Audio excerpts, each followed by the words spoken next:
So Jon Lovitz is on the show, and Lovitz is an old buddy of ours, and he's got a dog named Jerry, and Jerry is everywhere. Every time we go somewhere, Jerry. Hello, Jerry. Yeah, he can never leave the house without Jerry. Jerry literally, when I played Vegas, Jerry would, with John, Jerry would just be behind the curtain, just kind of waiting, And then sometimes Jerry would wander out when John was doing stand-up. Crowd would go crazy. Dog is, and I hate to say it, not that cute. I hate to say it. It's not that cute. Sometimes, dogs are so ugly they're cute because they don't know how bizarre looking they are. Yeah, I'll give it that. It's a toothy underbite. Yeah. A tight little dog, but a sweet dog. I saw another dog walk by and goes, gross. And dogs aren't usually judgmental like that. Gross. Do I have any dog routines? Oh, dude, by the way, what about Nick Cannon with his kids? Nick Cannon had another kid. Another kid, and he's shameless. He's out doing a fucking gender reveal. I'm like, I would be like, I got another kid. I like when anyone gets into that double-digit kid thing from a different array of women throughout multiple decades. I'm getting warm. I'm going to start I know flushing. It's boiling fucking hot. This is my new house. Dana's first time in it, and he likes it. He said, if you ever want to take a nice stroll with a girl, just take her down the hallway. Oh, you say, let's go for a long walk. Do we have to leave the interior of the house? No, we're going for a 5-miler. I got lost 3 times here in 20 minutes. I was just wandering upstairs, and I did rifle through some personal items. Oh, yeah? I rifled through your drawers. Is that the only time human beings use the word rifle? I think so. Other than a real rifle, yes. Yeah, but I rifled through your drawers and saw some personal items. Yeah. Dana, we couldn't find you, and I turned on your Find My Phone, and that's how we found him. He was over in the East Wing. I like how I went by the life-size statue of yourself you made. The loincloth was a nice touch. Is it bronze? Anyway, David Spade is a solid legend. gold dishwasher. All right. How many Instagram followers? Just throw it out there. It's sort of bombing now. I'm more on TikTok. Look me up. TikTok. TikTok, it's so gross, but I'm too old. I don't know nothing about no TikTok. I like when there was free channels. How about my neighbors hate me, and they just made a thing where they went to the city and made sure you had to have a parking permit, and only in front of my house. Really? They fucked me. Yeah, I've been a neighbor for 6 weeks. I'm like, how much do you hate me within seconds to go to the city council? This guy's the worst. She's the one that said, he's giving my dog diarrhea. I'm like, are you sure it's me? How about the dog looks at you every day and goes, that's what you get for buying a house on Vendetta Place. Pick a different address, cowboy. Anyway, it doesn't even make sense. That kind of did. Look, Jon Lovitz. Can you do it? What's your best impression, Jon Lovitz? Everyone's got one because he's so impressive. I got one. He says, I made him say this word on one of my Instagram stories. Balderdash. But he can say it so much better. He's got such a good voice. Balderdash. Yeah, it's a little Mae West, actually. Hello, ladies. We hear about John and Dana. We won't say, but we will ask about a movie you guys were both going to do, a well-known movie. Oh, I don't mind saying it. Bad Boys. I'm saying we're not going to say it. He makes John. Why do they keep bringing it up? Why not? It's funny. Dude, I turned down Home Alone because I was 28.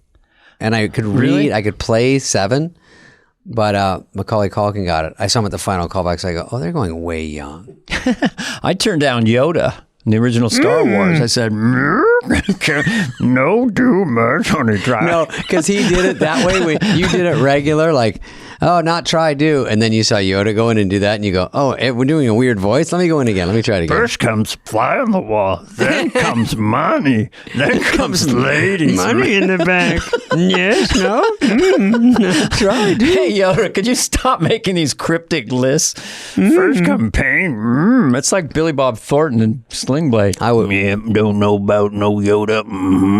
I would ask Yoda about Bitcoins back then and said, Yoda, fucking take care of your pal. What's the story with him?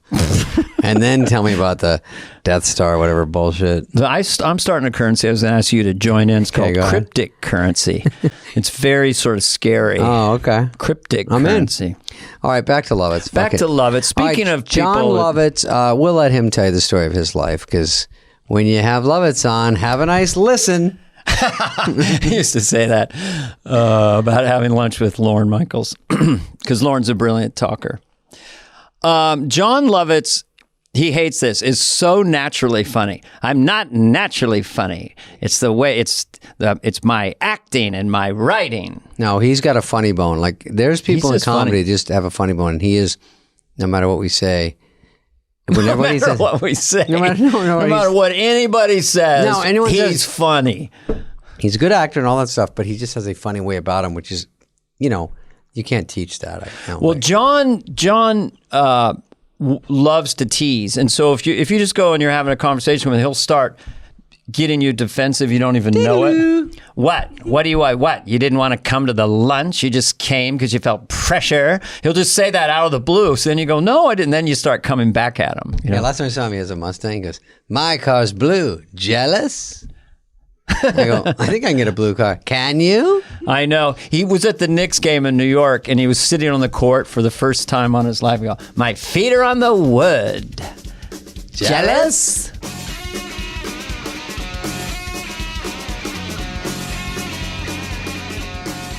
Lauren said that to me.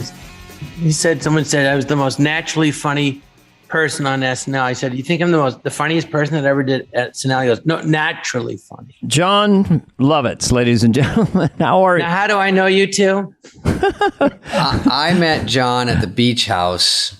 Oh, that's right. You guys shared the beach house. No, Gervitz and Lovitz shared a beach house on Malibu. And for people that don't know, that's where we'd go and jump in the water. I'd go with Chris, I think, and Farley. And then one time, and then that's right. Brad Pitt was there sometimes, right? That was exciting. So we're talking the 80s, Malibu, 90s? 90s. No, 90s, sorry. 90s Malibu Beach House, which I went to. Yeah, the three of us have been friends for years, for those of you listening, and are still friends. That's where sweet Chris Farley, like I'm out on the patio, and then I'm talking to John. Chris came out totally naked, but with suds all over him, like soap, like all I sudsy. told you that story. That was it. That's a great story, You were Dana. there. Yeah, I saw it. So he must have done it more than once. I know, but it's funny. Hey, John, what about when there was the Malibu fires? And Chris was at the beach. Yeah, I remember, David, you called him and said, you go, where are you? He goes, I'm at the beach. He goes, it's nice, but it's really cloudy. And David goes, you idiot. Those aren't clouds. There's a fire. It's smoke. He had no idea. It was like Tommy Boy, but in And the real hill life. across the street was on fire. Literally, the hill across the street. And then it ended up happening. I don't even put this in your podcast, but the 5 doors down, a house burnt down, and they rebuilt it. And that was the house, David, that you. oh, that's when I bought. That burned down in that okay. fire. Oh my God. That house burned down in that fire. Yeah. Wow. And they rebuilt it. It was all wood, and they rebuilt it the same, but like, I guess, whatever it was, stucco or cement. I was never invited, even though I invited you to mine. I just want you said something a minute ago, John, that made me laugh, but I don't know if it was just sort of an offhand comment of seriously calling your friend an idiot, kind of like the Three Stooges. Is no, you idiot? Those are clouds. Does any adult male just go, no, you idiot? No, that's what like, David said to Farley. But did David really say, no, you idiot? I think so, yeah. I mean, no, because that's how we would talk, and that turned into... It just sounds like the Three Stooges. No, you idiot. Do you really? You would call Chris, say that to Chris? That's funny. That's this. Yeah, Chris said, David called me and said, it's cloudy. He goes, you idiot. Well, listen to me, you fool. I will tell you, when I got to SNL, Lovitz was there, and I was a fan, and I knew Dana a little bit. I knew Kevin a little bit, and then Lovitz I just seen on the show, and we talked over, I think, where you have dinner, in that little area, and you were lighting the show, so we got a chance to talk, but you weren't usually lighting the show. And John was lighting the show. and but he never was. But then we talked, because I was saying I have to write now, and no one tells you how to write. You just get a yellow pad and a wooden desk and a pen. And so I said, I'll write you something. And you said, yeah, okay. And so I wrote you a sketch about a guy who's this mad scientist that turns into a pufferfish. So he when he gets mad, he turns into a pufferfish. And I wrote it, and then it was probably 17 pages and 5 different sets, and then they. I don't think Shoemaker put it in read through because I have no memory of that. It was. Yeah, I don't think we did it because it was. It sounds awful. funny. It sounds funny. I like the premise. It's weird because I realized, this is your guys' podcast, but the reality is you both look up to me because I was on the show before both of you. True. Mm-hmm. That actually is true. I remember seeing Jon in the 85 season, and you immediately stood out to me. Your presence and your voice with Master Disguise. Freudian slip. It's on live streaming everywhere, kids. Jon did Master Thespian and The Liar, and they were just so potent characters and so different than anything that had been on the show. Don't you think, Jon? I mean, they were eccentric. Thank you. Well, you know what happened? I was in the Groundlings Theater and I did those characters, and then I never forget, I got Saturday Night Live, now people go to the Groundlings to try to get on SNL. I never thought I'd be on it in a million years. I just wanted to get in the company and get seen and get work. And on the 9th floor, was the bleacher seats. So I was up there, and right at the entrance on the right was a glass case, and it had like John on a mannequin, John Belushi's Bee costume, and next to that was Eddie Murphy's Gumby costume with a life mask of Eddie Murphy. And I remember looking at that and going, "Oh my God!" I go, "I can't do what they did." They were huge, icons. I'm like, and I just thought, what am I going to do? And I go, well, I guess I'll just be funny the way I'm funny, and either it'll work or this is the end of the road. And it didn't work. Yeah. And it didn't work. The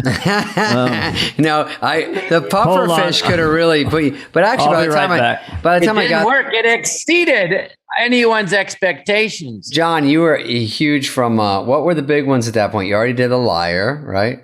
When you came on, but when I got the show, Dynamite, it was a producer, and she goes, "Here's who we think's going to break out on the show." And you weren't on the list? No. No, really? Yeah. So Danny, you walked away. When I got the show Dynamite, it was the producer goes, "Jon, here's who we think's going to break out. Joan Cusack, Robert Downey Jr., Terry Sweeney, Randy Spade, and someone else." So she's telling she you? didn't say my name. I go, I'm on the show, right? No, I was the last guy they expected. They didn't expect me to be the guy that broke out. And Dynamite was one of them. A producer on the show for several years. She's great.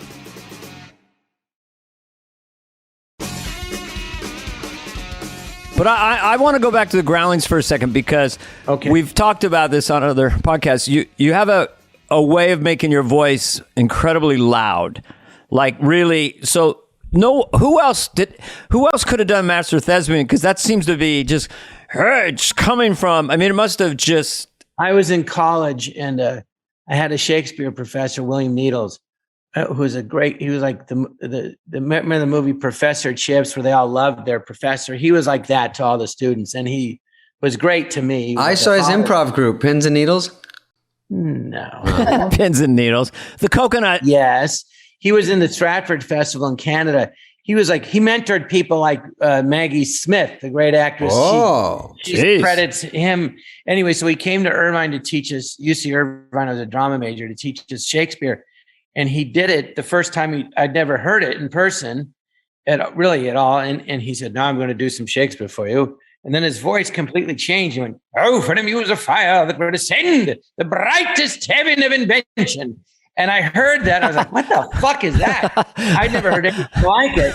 And I could just somehow imitate him. And I liked actors with those booming voices like him and John Barrymore and John Carradine, if you see him in the 10 Commandments. Oh, yeah. You hear his voice booming off the soundstage. It's so loud. And so I was just somehow able to do it. I don't know how. I think also from my father, he would yell a lot, and I picked it up from him. Stop it! It all goes back to all of our dads were a little crazy. Yeah. You got to have a crazy dad to be a comedian, basically. Yeah, I think, yeah. And, but I just love the Laurence Olivier. I like that it was Larry. Real, but bigger than life, but theatrical. That's what, so like Peter O'Toole's like that, he's real, but he's so dynamic and theatrical that it's thrilling, for me. That's the kind of performance I like. Nicolas Cage would talk about Well, that I'll give too. you an example of a performance like that in modern times that Dana, you love, is real but theatrical and bigger than life, and yet real, was Al Pacino Scarface, right? What are you talking about, man? You don't know what you're talking about. Yeah, no, it was operatic, and the whole film was operatic, and so it was very bigger than life. But I believe, unless I misheard this, that Al Pacino says that's his favorite role, even though some critics had an issue with it. But I think it's kind of brilliant. I've actually gotten to meet him, and I told him that how much you love it and you imitate it. And he goes, people come up to me with lines that aren't from that movie, that aren't even like the catchphrase lines, and he goes, and they repeat them to me. Look at the little Boris. The Boris gonna fly, man. Say goodbye to the bad guy. All of it is musical. To me, it's like the Beatles or something. Yeah. Brilliant. I met Al Pacino, and he was talking about all my stuff so much, I never even got around to Scarface. Anyway, go ahead. Oh, I'm looking for a very handsome cowboy man.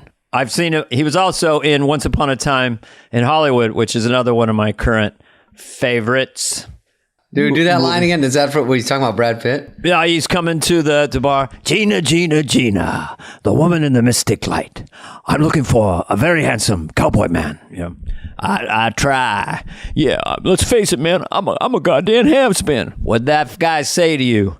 Says he wants me to go do some Italian westerns. Don't cry in front of the Mexicans. I'm just quoting the movie. Is that Brad? That's a good Brad. Brad Pitt. Oh, yeah. Well, my wife and I quote him all the time. It's a good plan. When he has to fire him, I'm sorry, I'm gonna have to let you go. I don't think I can afford to keep you. I think that's a good plan. I try. It's funny because you mentioned the beach house, and all of us were friends, and Cynthia Pett, Brad's manager, rented the house next door, and Brad was always there. And it's fun to see, like, know everybody. I remember Brad, Cynthia Pett, his manager, said, "Hey, I have a client. Can he say hi to you? He's a big fan. What's his name? Brad Pitt." I go, "Okay." And then I had to look at her. I go, "What's his name again?" She goes, "Brad." I go, "Okay. Hey, Brad." Hey, I didn't even know. No one had heard of him. A week later, you had a tattoo of him. I know I did. No, but it's funny. It's fun that you guys are known now. But I remember when David was. I remember the first time I saw Dana. You brought me to see him at a club, and you said he's really.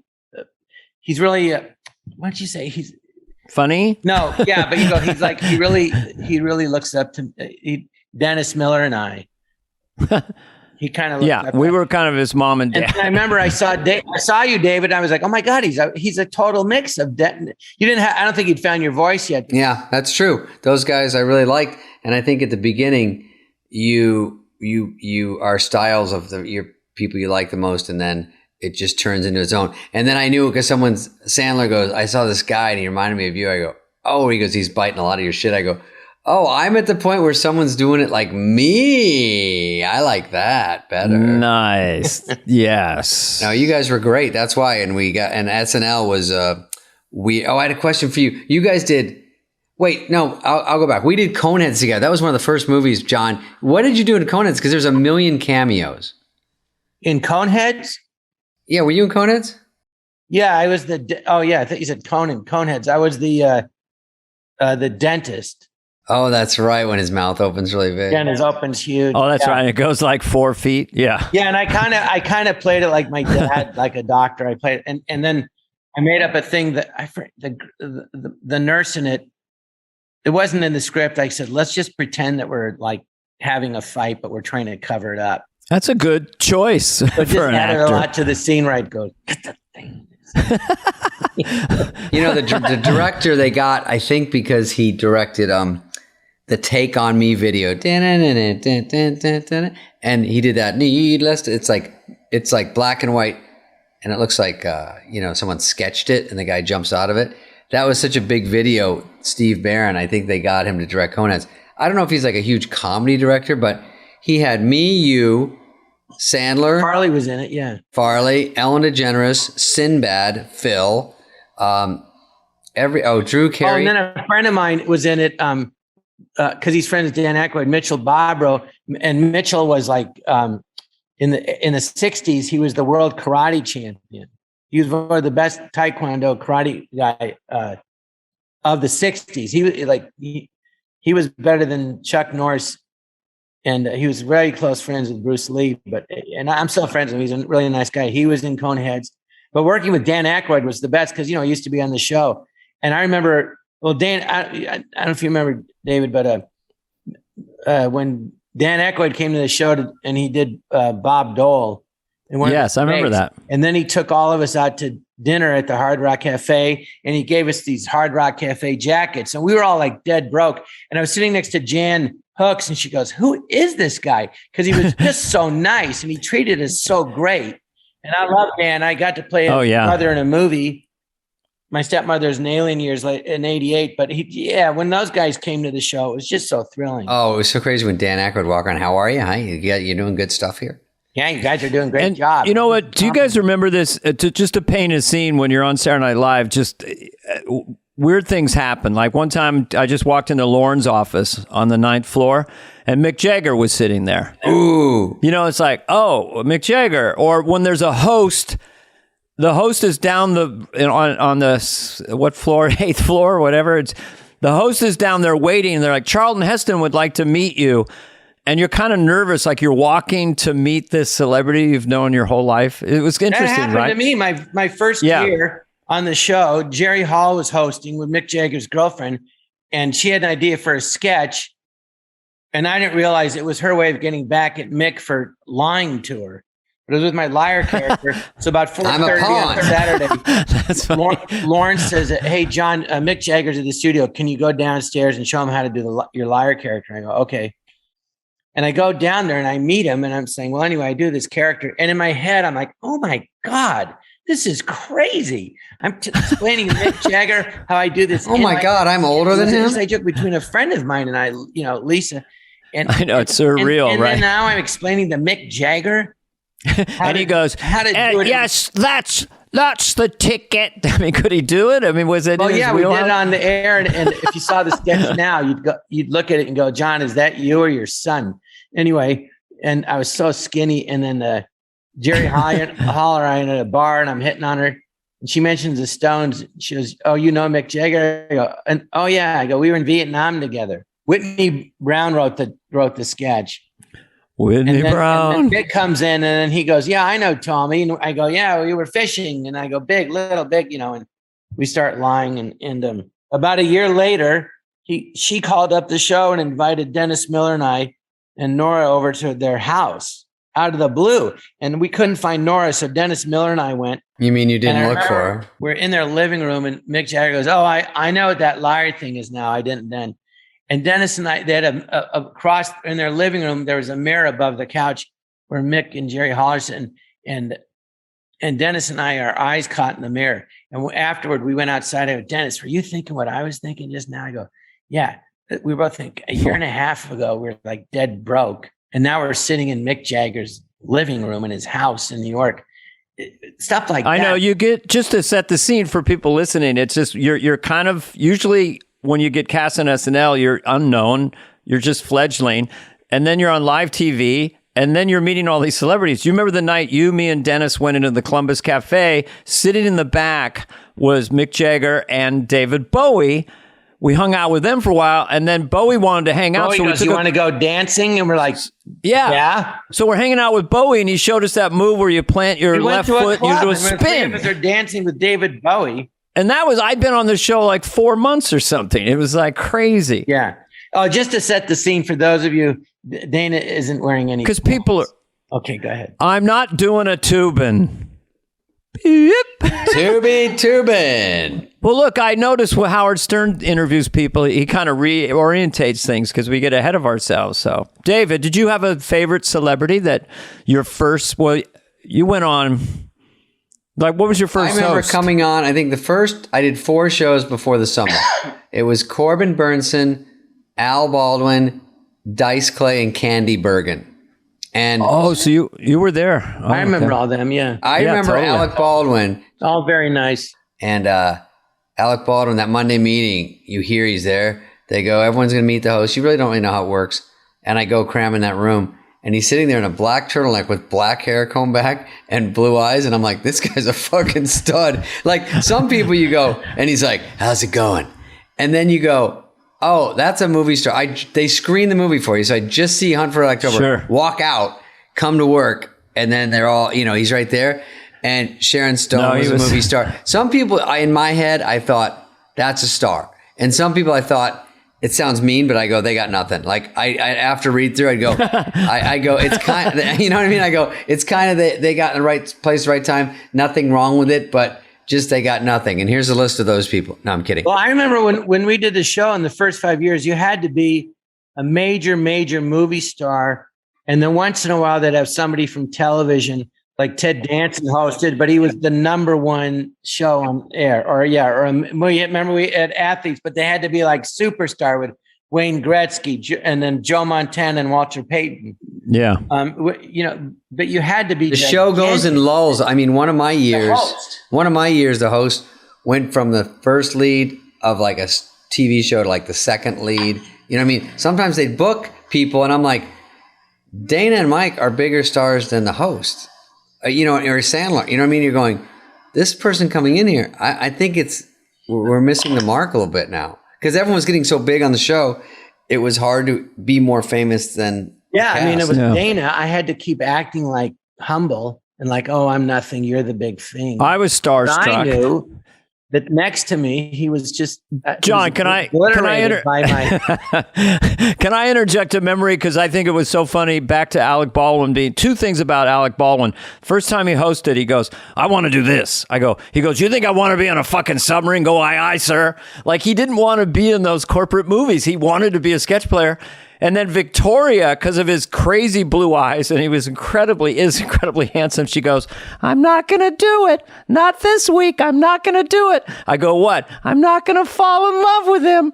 Alex, I'm not going to fall." And then by Friday, she go, "I lost. I fell in love with him again."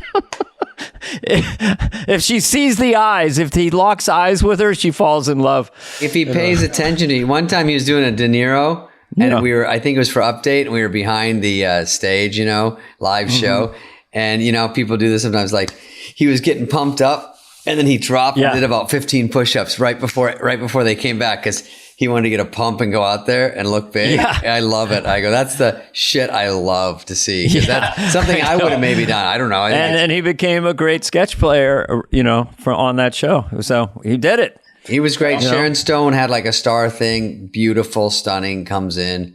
Like basically the ginger music from Gilligan's Island stuff when she walks in. It's like, we go, oh my God. And I just done Police Academy 4 with her. And did you guys have any sorry, did I interrupt that? No, it was starting the bomb. This is one of those things that, tell me if you've had an experience like this. So Chris Everett was the host and somehow, I don't remember, but we had a scene where we jump on a bed together and we kind of make out, believe it or not. And so that happened and she came up and she was blushing and we never really talked about it. It was nothing. It was just pretending. So I'm doing a stand-up date in Hawaii right before 2 years ago. I come out, it's a big giant, there's like maybe 500 people out there at night. I'm coming out. She's in the front row and she goes, "You made out with me on a bed." And it was 30 years later. It's just and you had her kicked out because she's a heckler? And then Victoria Jackson was there again. "I'm not going to do it this week. I'm not going to fall in love." The hosts, they're there for a week, but it's such an intense experience that they never forget. Like they feel close to you years later. They never forget you. It's only a week.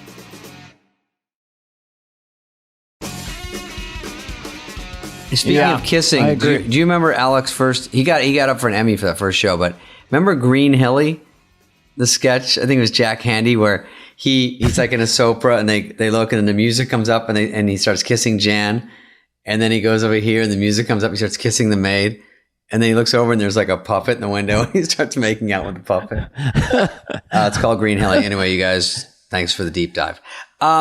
I don't even know if you guys were there. You guys were in the break room. So, John, you get on the show, and who were the hosts that first season you were on? Oh boy, that you remember? Well, the very first host was Madonna. Oh boy, was Madonna, and she was there. She was there for 2 weeks.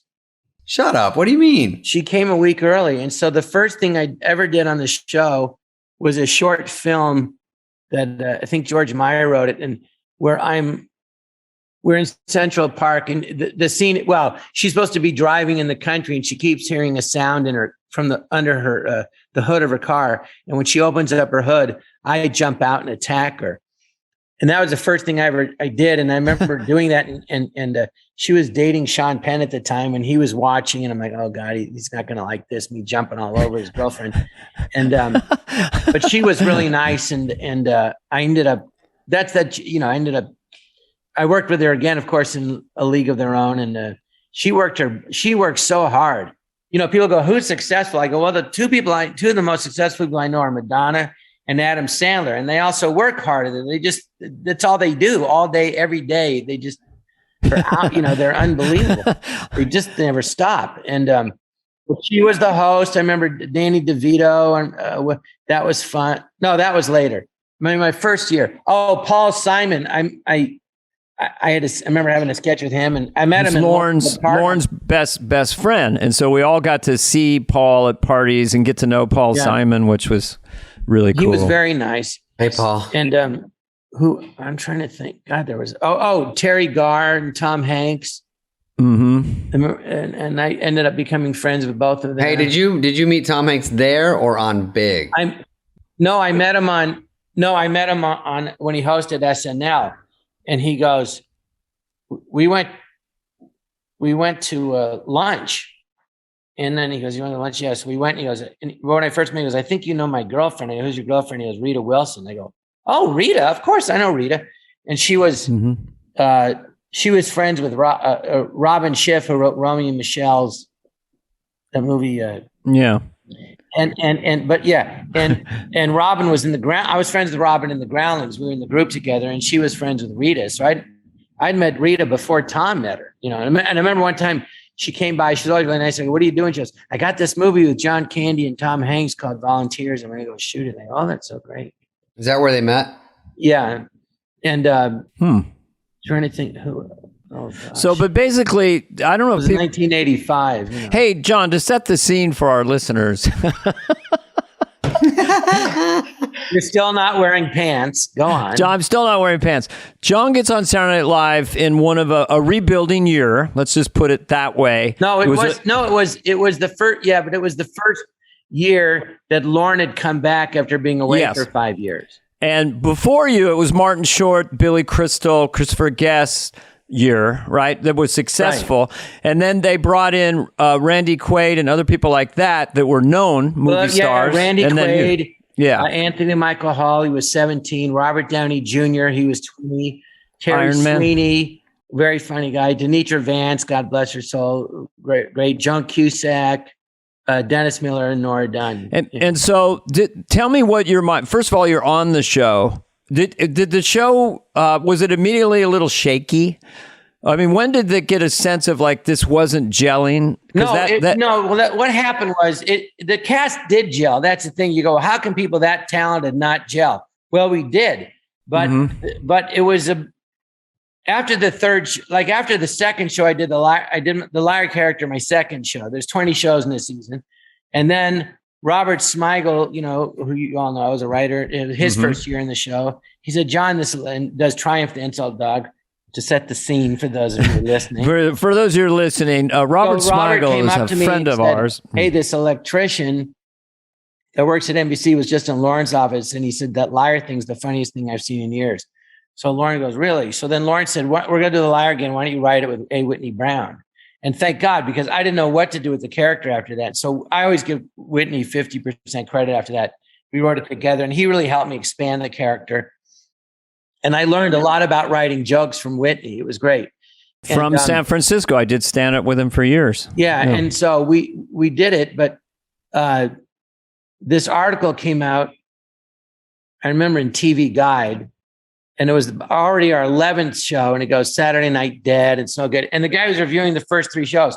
He wasn't mentioning the fact that the whole country, by this point, was imitating my liar character. And there'd been a lot of sketches that were funny. And so it wasn't a total disaster, but it got slammed so much. So the last show, I didn't know if I was coming back. I didn't know who was they. Well, just tell people about the fire No, I am. thing. I am. Yeah. So the last show, they decided we'll just like make fun of ourselves.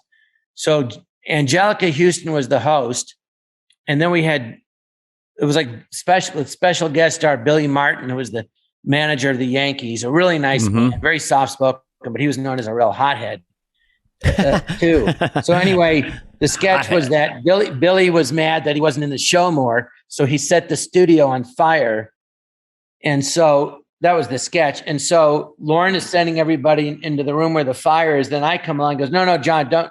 All the writers were there, and he said, "Put all you writers go into that room." And then I went in. He goes, "No, John, wait downstairs for me in my limo." I'm like, "Oh, all right." And then at the end of the show, they rolled the credits, and it had a question mark after everybody's name, and everybody's like in a fire screaming. And I'm watching that live. Yeah, and I remember Terry Sweeney the day before was like, he didn't like the sketch. And I said, Terry, it's not a real fire. It's a sketch. It's not real. And then I thought about it, and I go, well, what if I was the one being sent into the fire? And you would have cried. I go, I get why you're upset, but nobody knew who was coming back. And then they said, we want people that you work well with. And I recommended Phil Hartman, Tim Stack, Lynn Stewart, and Tress MacNeille from the Groundlings. And so they did you recommend me or David? I didn't know either of you, but I do remember. But still, our manager Bernie Brillstein and Brad Gray, and when Phil and I met you, Dana, in the office, and we didn't know you, but we met you for the first time. And then when you left, Phil and I go, "Oh, we hope that guy gets the show. He's so nice." You're welcome. Yes, the late great Phil Hartman, and you.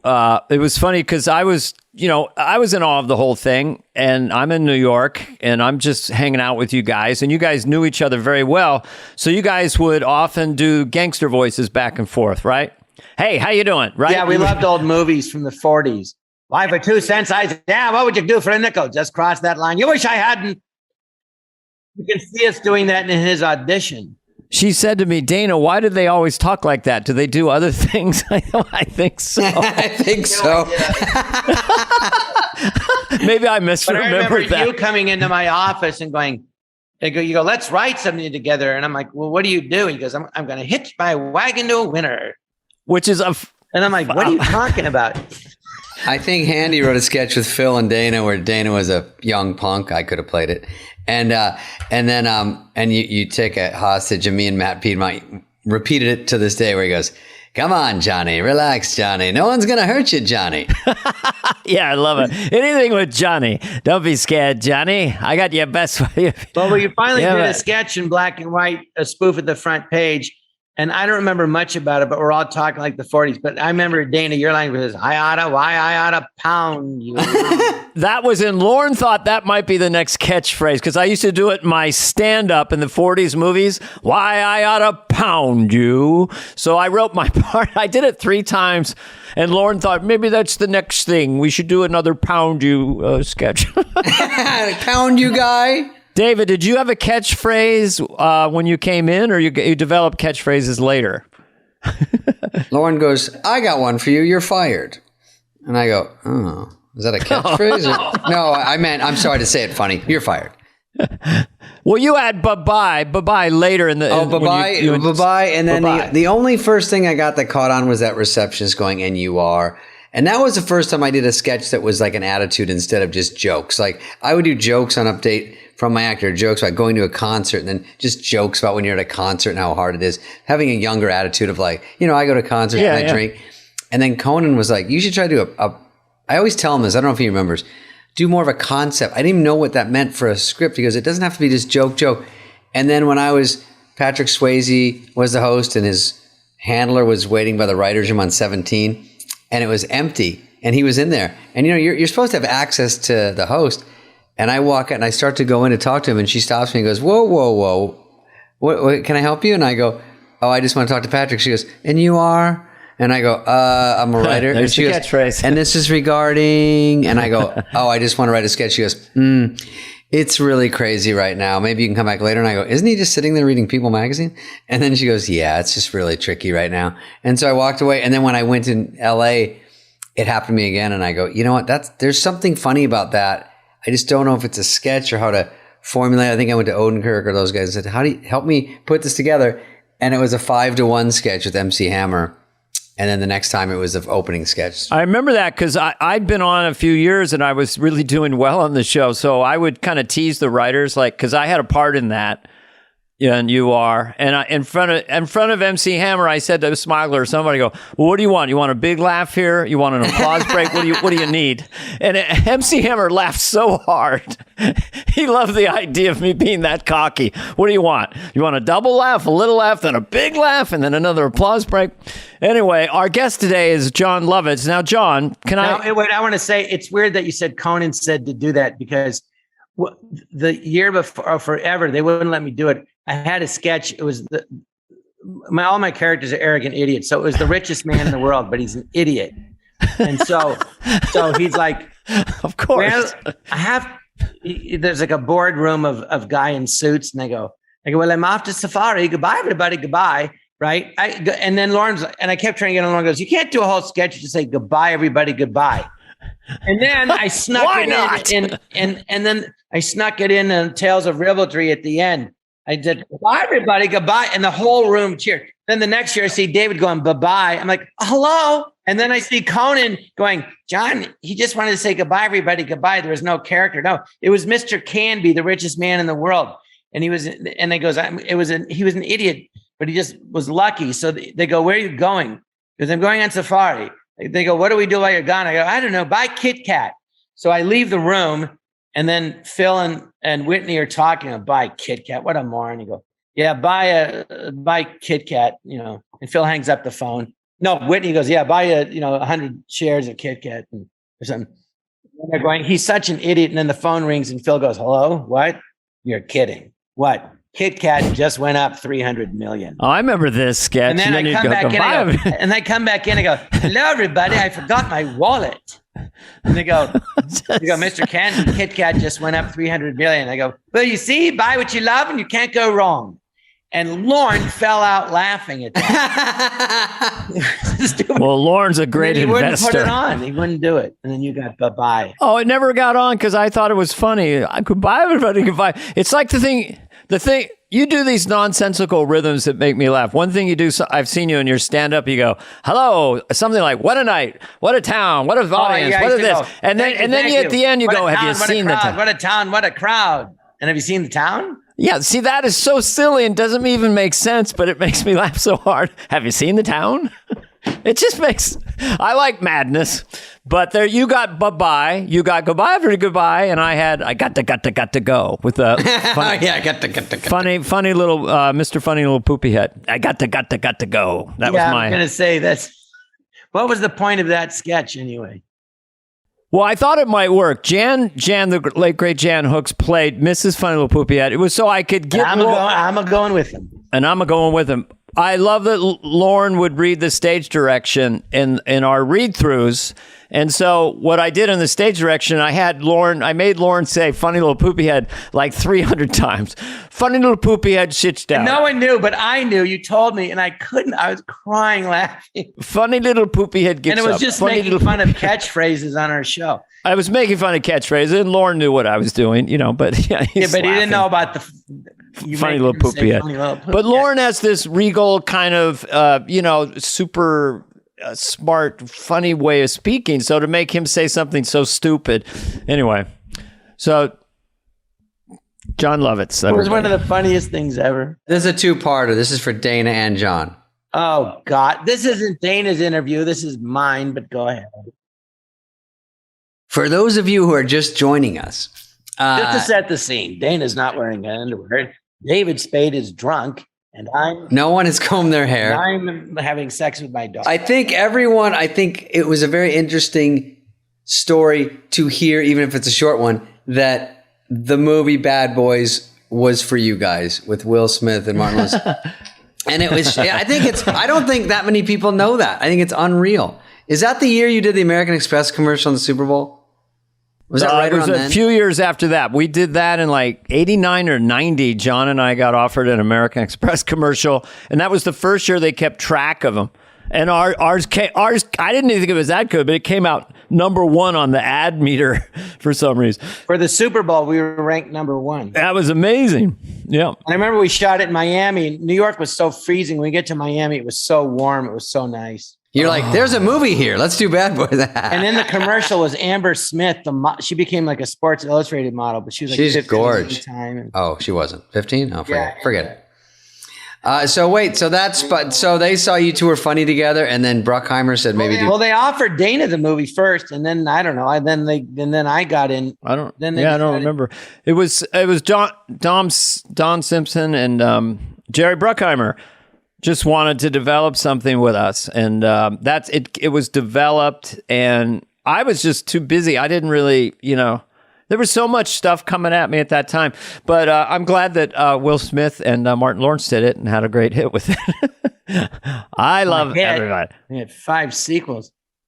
5 sequels. A hit and made Will Smith a giant movie star. But hey. Yeah, that's true. Well, he also had Independence Day and others, and he has a new book out now. I might as well plug it. That was the first one. Yes. They always quit plugging Will Smith. Bad Boys.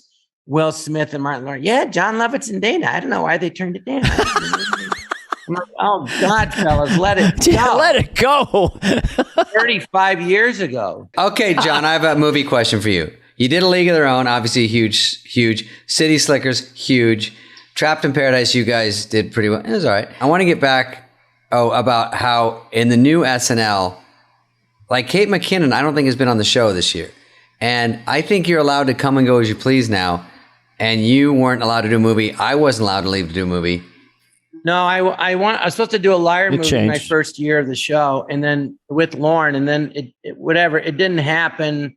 Everyone has a different story why, but it didn't happen, and it was very disappointing. So 5 years later, I was going to do A League of Their Own and this movie, Mom and Dad Save the World, over the summer, and then back on SNL.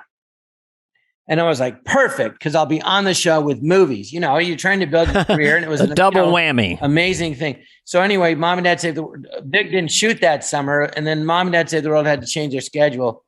And so they said they couldn't work around me. So I would have had to miss the first 2 shows. And Lawrence said, no, you can't miss shows. It's not fair to the others. I go, the others? I go, they don't care. They'd be thrilled if I'm not here. They'll be like, more airtime for me, Yeah, I haven't even met everyone. and I go, well, it wasn't you guys. It was on the, there's only 8 of us. And then Mike came in the last year for 4 years, basically. And so anyway, I had a decision to make. And then I said, I'm going to leave then. And then Lauren called me and goes, no, John, I don't want you to leave. You're a very important part of the show. I go, well, Lauren, I don't want to leave. I go, but this is opportunities now. My contract's up. Start me in 2 weeks, or start me, or don't pay me. Add them on to the end of the contract, or I'll sign up for 5 more years. I like that you said you'd sign up for another year or something. Yeah. No, they offered 2 more years. I mean, to Dana and I, Dana had another year, but it was the same pay, I think. And so it was good, But in hindsight, I should have said to them, I should have had the producer Michael Phillips call Lauren and go, hey, can you work it? And Lauren goes, well, he goes, look, John Belushi and Eckler, they would fly back and forth and do movies. And I said, I'm happy to do that, but they're saying no. And I go, since the other movie didn't happen, I go, can you let me, take this opportunity? It's coming around again, And it's like, I don't know. He said no. So I left, and he was mad at me for years that I left. And then the next year, there was Mike Myers was writing Wayne's World, and Dana goes, "Oh yeah, he just missed like 10 shows." I go, 10? Did he miss 10 shows? Really? And then that year that I left, I would be in New York, and Al Franken would call me and go, "Hey, you're in town. Can you be in a sketch?" I go, "Okay." So I would do it, and then Dana, of course, would tease me. I don't know. I'm crazy. Maybe I just like being in front of 20 million people a week. But I'm nuts like that. And then I'd be on the show. And then one time Lawrence says, "Oh, you could have missed shows." I go, "What? Let me miss shows. I'd have been here." Because Lawrence said, "You can't miss them this year, but you can miss them the next year." I said, "But I have the movie now. Maybe I don't know. What's the difference?" But anyway, I understood from his point of view, like, hey, they're hiring you because of this show. Yeah. Right. So don't forget that. I didn't think of that, to be honest. It's stupid. Well, things have changed. You know, it was the 90s. You weren't even supposed to really do commercials. That was considered a sellout. And I'm glad to see SNL cast members doing a lot of ads while they're on the show. I'm envious, and I also think it's great. No, Dana, we did the Super Bowl commercial, and then the next year they hired Paul Newman for American Express. He came in third. So then they hired us back the next year. And we're at the writer's room, and Jim Downey, he's making fun of me, like, "Oh, you did that commercial?" He goes, "What'd they pay you? Like, $100,000?" And I just looked at him. I go, "Try a house." And they got really quiet. A classy one-off. But we were dead broke when we got the show. You know what I mean? So any amount of money seemed like I remember my first year in the show, I saved my checks.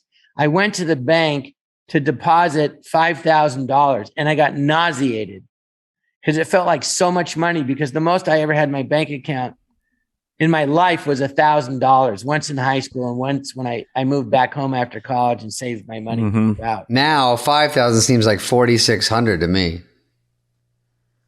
All right, I'll let Dana talk. Just to set the scene, I'm funny. David and Dana aren't. Well, let's talk about, I mean, we had stand-up, which is a baseline for your career in a way financially. You know, it's like being now. You can always go out and do stand-up, which is a great thing to have. But the truth is, I've said to Lauren a million times, thank you for giving me the life I've always dreamed of. And I can't believe I was on the show. The whole time I was on Saturday Night Live, I couldn't say Saturday Night Live. I go, yeah, I'm on Saturday Night Live. I couldn't say live. I never got over the fact that I was there and on it, but I loved it. And just talking about it, it's like I'm right back on it, and every little detail pops in my head. Very intense experience. I think we're all very thankful that everything really goes back to that. I mean, if you look at the percentages of the, I had a guy come look at my house to help me do it, and he goes, "You have a lot of pictures of yourself." Pictures of yourself, and I go, well, most of those are like old cool ones from SNL. Like I'm doing promos, and I've got the paper, and I'm pointing at the camera, and it's Phil as Clinton with Mick Jagger. Yeah, I mean, they're not on the outside of the house; they're in my fucking office. Yeah, but shingles. It's like Lauren in the background, Phil, Mick Jagger, and Luke Perry was a host. And it looks like I'm directing because I got handed promos, which they didn't realize was like a crummy job. But you get to on Thursdays go with the host and go with the music, and you get to go down there and deal with them for promos. I'm like, Kurt Cobain, oh, your line is in green. You get to talk to them and interact, and it's kind of fun. And you have to write little dumb promos. But those pictures are around, and I don't really get Saturday Night Live anymore. Like people are like, oh, I saw you on Saturday Night Live, but it's on Peacock now, and they have reruns. So it's a huge part of everything, of course. You get people saying to you, I saw your Peacock? John. Oh, and time. I just won $5. Just to set the scene. Just to set the scene. Do you guys remember Luke Perry? I remember not wearing any pants. Luke Perry stood out to me among the 130 shows I did as one of the nicest, most approachable hosts. I just remember really liking him. And very famous at the time. Huge. Very, very famous. But he was in Once Upon a Time in Hollywood, and he passed away. But I just remember him being just very approachable and really nice. Yeah, I'd met him not on the show, but years later. Yeah, very nice guy. Really nice. In fact, you know what he did? I just remember this. I'd met him. Maybe I'd met him on the show. I wasn't on the show when he hosted, but I met him. And I said, he's on, was it Melrose Place, right? No, Beverly Hills 90210. Mm-hmm. Beverly Hills 90210. He was like the biggest teen thing. So my niece was like 12 or 13. So I said, hey, do you think I could bring my niece to the set to meet you? He goes, yeah, we'll set it up. I go, she'd be like, so, and he did. And when she got there, she couldn't believe it. And then they had sex. He goes, well, let's take a picture. And he sat her on his lap, and then right when they took the picture, he kissed her on the cheek, and she like turned red, and she came home and she got on the phone. I could hear her screaming to her girlfriend, I met Luke Perry. And it was really great he knew what it meant. And he was, it was sad that he passed away. He was a very nice guy.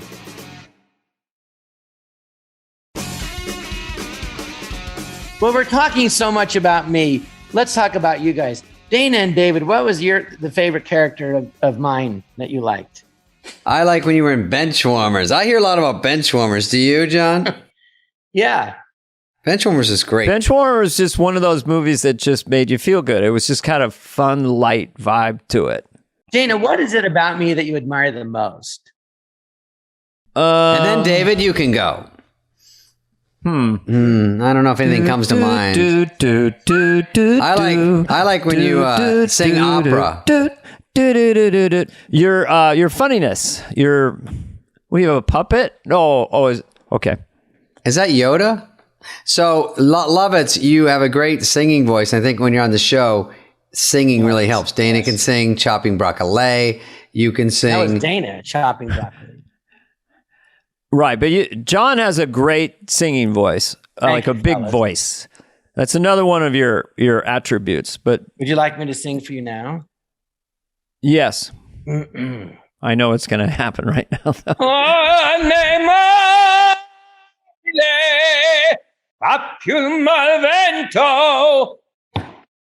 Jesus, you blew out the Zoom. I mean, oh my God, the ratings just spiked up. Everybody loves somebody sometime. What was the Tales of Ribaldry? John Bowman and Christine Zander wrote it. That was one of those sketches that was. What does it mean? It was so well written. You had to raise yourself to the level of the sketch. A lot of sketches weren't funny, and Lauren would yell at me, goes, "It's your job to make them funny." I said, "Well, I can't make a rose smell like shit." I had that line all prepared for him. And he goes, "No," I go, I can't make shit smell like a rose."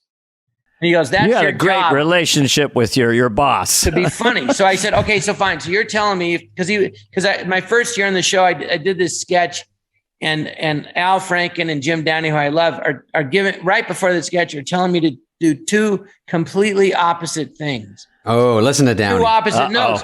And I'm like, what do I do? So Lauren said, fuck the writers. I hired you to be funny. That's your job. I said, okay, so you're telling me if the writers tell me to do something a certain way and I think they're wrong and I don't think it's funny, I don't have to do it? He goes, right. I go, okay. So many times, like, Al, go do it like this. I'm like, nope. Jeez. I'm not having Lauren yell at me again. And then I would do the sketch on air, and then Al would run up and hug me. I go, that was so great. I go, wow, that's what I've been talking about all week. Can we just like, and that would happen over and over. Do it this way. The Tales of Ribaldry, they wrote it so well that I had to really work that. You had to like raise yourself to the level of it. And then I did something on air, which I think I rarely did, which I know Dana did all the time.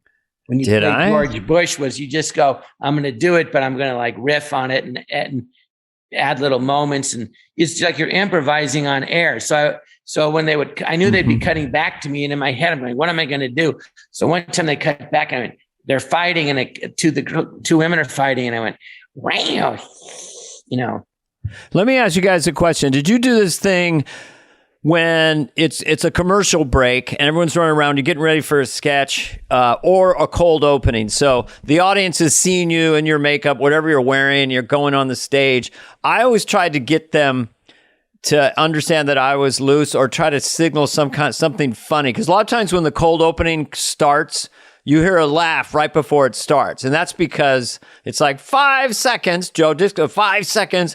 And then if you signal to the audience that you're being playful, it seems like it gives you a leg up. It definitely relaxes me a little bit. If you get a laugh before it starts. Did you do that? Or like they go 5 seconds, then you go, I'm not ready. Or you go, places everyone. Then they laugh before they come onto the broadcast. That's it. Yeah. And then they laugh and they like you already. And then they're ready to go. I never did that because I'm professional. Huh. And how? I don't need to get them laughing before the sketch starts. I know I'll be funny. Save it for the stage. Save it for air. We should explain what this is. This is John and I teasing each other for years, where it was just doodle-doodle-doodle-doo. It's a thing that I would do for some reason. Conan does it every time I talk to him. Doodle-doodle-doodle-doo. It's like Dana, we did a sketch with Robert Wagner when he hosted, and we did that with him. One of the funniest things in the show is. An important part of the show was Dana and I, as you know, we would always talk about. In fact, it was Dana going, "We got to talk." Right? He goes, "We got to talk about how competitive it is, and we're friends, but we're competing against each other." And I go, "I know." He goes, "Well, let's talk about it and get it in the open." because make really it funny. close friends. And I go, you're right, and I go, well, it's just the way it is, so let's just be careful that it doesn't, harm our friendship, because we're friends, but we're competing, and that's just the way it is. But anyway, it was funny. So at one time, one of the best hosts, everyone was so excited, was William Shatner. I remember Dennis Miller at read through, he'd always be kind of, grumpy, because he wasn't in a lot or whatever. And I go, Dana, and he goes, why aren't I in any sketches? I go, Dennis, you got to hang out all night. You're not here. Like, hang out, participate on Tuesday night. When we write it, you'll get in more. But anyway, so, he didn't have a lot to do at read through. So he would just, he'd be a little grumpy. So when William Shatner hosted, I looked around, even Dennis, everybody had the biggest smile on their face. And Dennis was beaming. And we're like, I remember I'm sitting next to, on my left is William Shatner, and Dana's on my right. We're like, it's Kirk. It's Star Trek. We were just thrilled. And I learned how to do the show from him. He made it look so easy. But also that show, Dana would come up to me, John, what? I'm in 3 sketches. That's where 3. No, didn't I play 3 characters in the Star Trek restaurant scene? I did Khan. I played an ensign. I don't remember. I don't know, but you're going 3. 3. Not competitive. I'm in 3 sketches. And William Shatner hosted the show. He made it look so easy. I go, how do you do that? He goes, just do it. And so, and one time, the Star Trek sketch, I go, what are you doing? He goes, I'm trying to figure out how to play this, the scene, the part. I go, but how to play the part? Aren't you Kirk? You forget, no, he's an actor. But anyway, the next week I thought, all right, well, what are they, because they would get you all riled up and tense every week. And did you do this? Did you do that? Constantly. So I just said, well, what do they ask me to do? I walk in a door, and then I stop behind the couch, and then I say something. I go, so walk and talk. I simplified it to that. So I'd come in, walk in. Hey, you guys want to get something to eat? Right. That was it. So I did the show that way without putting any stress on myself. And I thought for sure I wouldn't be funny. And after the show, I thought, well, I wasn't less funny and I wasn't more funny. I was the same. And I remember thinking, what have I been putting myself through every week? And after that, the show it became very relaxed to do, especially when I had like one line or two. So I remember one time there's 10 of us in a line, and Mike Myers is in front of me, and he's all tense because they're getting him. And I'm like, as loose as pie. I just couldn't give a shit. And I tap Mike on the shoulder. He's like, what? I go, Mike, what are you looking at me for? Pay attention to the scene. He's like, stop it. Just teasing him. Yeah. Everyone we've talked about this is like, it takes time. It's so easy. You just walk and go, hey, Well, I think you get confident, the audience discovers you, and then you get playful, and then they sense it, and it builds on itself. You see it with cast members now. It usually takes a few seasons, unless your name is Eddie Murphy or something. Had such confidence at 19. That's yeah, mysterious to me, how brilliant he was at 19. But most people it would take 2, 3, 4 years of seasons to get really comfortable. Anyway, I'm also. It took me I was nervous, but my first sketch, I was really nervous. And why wouldn't you be watching? And then I went, oh wait, the West Coast isn't watching. That crosses. So you were relaxed. No, now I go, that's 10 million less. But now the whole country watches it at once. But during that show, there was a sketch from Madonna and I were Prince Charles and Diana. So you have cue cards, right? So anyway, we're doing the sketch on air, and she accidentally said my lines, off the cue card and said hers. So all of a sudden, I went, oops, and all my experience kicked in from doing plays in high school and 4 years. So you took your pants off? College, doing 21 plays in the Groundlings, and I took her line and turned it around, and then to my line, and all of a sudden I went, oh, and then the focus wasn't on me; it was on the sketch, David. And the rest is history. And the rest is history. I remember doing Toonces the Cat, where you're in the car and the cat's the driver. It was a Jack Handy sketch. And Victoria and I, again, Victoria, but she was so funny to me. We have giant cue cards and she's not saying her line. So you have to kind of kick the person. I'm kind of like kicking her and no one can see. Anyway. You're like, oh, am I up? You're like, you have 2 lines, get them. But she was incredibly charming and funny when I was on the show. Victoria. Yeah. By the way, I never told you this, Dana, but I was in Toonces the Cat. I was You were the cat. You were? Mm-hmm. Jeez, the makeup was extraordinary. Called acting. Yeah. You thought it was a puppet? All right, boy. Got to look at where the time's gone. I just wanted to give you a chance to. John became a stand-up maybe 20 years ago now, 18 years ago. So Jon Lovitz plays all over the country, and he's out there doing stand-up. He's a great stand-up. Very funny, obviously. Yes, I started where I would host shows by Kevin Nealon and Victoria would do 20 minutes, and Norm Macdonald. And then I would open for Norm, and then co-headline, and then I started doing it. But I would do that for, remember you, David, and you, Dana, and Dennis Miller did a show once. I hosted that. Yeah. And I love doing it. But Dana, I wouldn't. Dennis Miller is the first one. He goes, "You should be a stand-up." I used to do Woody Allen and Lenny Bruce's routines in my dorm, and he brought me to Catch a Rising Star in like '85, and I just bombed as I didn't know what I was doing. But Dana always said you could do a stand-up, and Dana, you know, I always credit you. You saved me years with your tips on how to be a stand-up. So I owe you a big part of that stand-up career. I don't know, David. I don't. Well, that's very nice. I'm glad, but I when I meet people who David, are funny, I owe a round of golf. It's only a matter of, well, you bench warmers, you guys should have been starting varsity as far as bench warmers is great. I love bench warmers. Absolutely. Number 7. I like any movie where you talk Quiet, like number 7. Quiet. So funny. Quiet is always. But funny. you guys are great stand-up, so it's an honor to be a part of that fraternity. But it's been a lot of a lifesaver, and I feel like I always wanted to do it. I used to do Woody Allen and Lenny Bruce's routines in my dorm. Yeah. And right after college, I went to a workshop at the Comedy Store in 79, and they go, "They're not hiring stand-ups for sitcoms." And I go, "Oh, so I guess I'll skip that step, you know."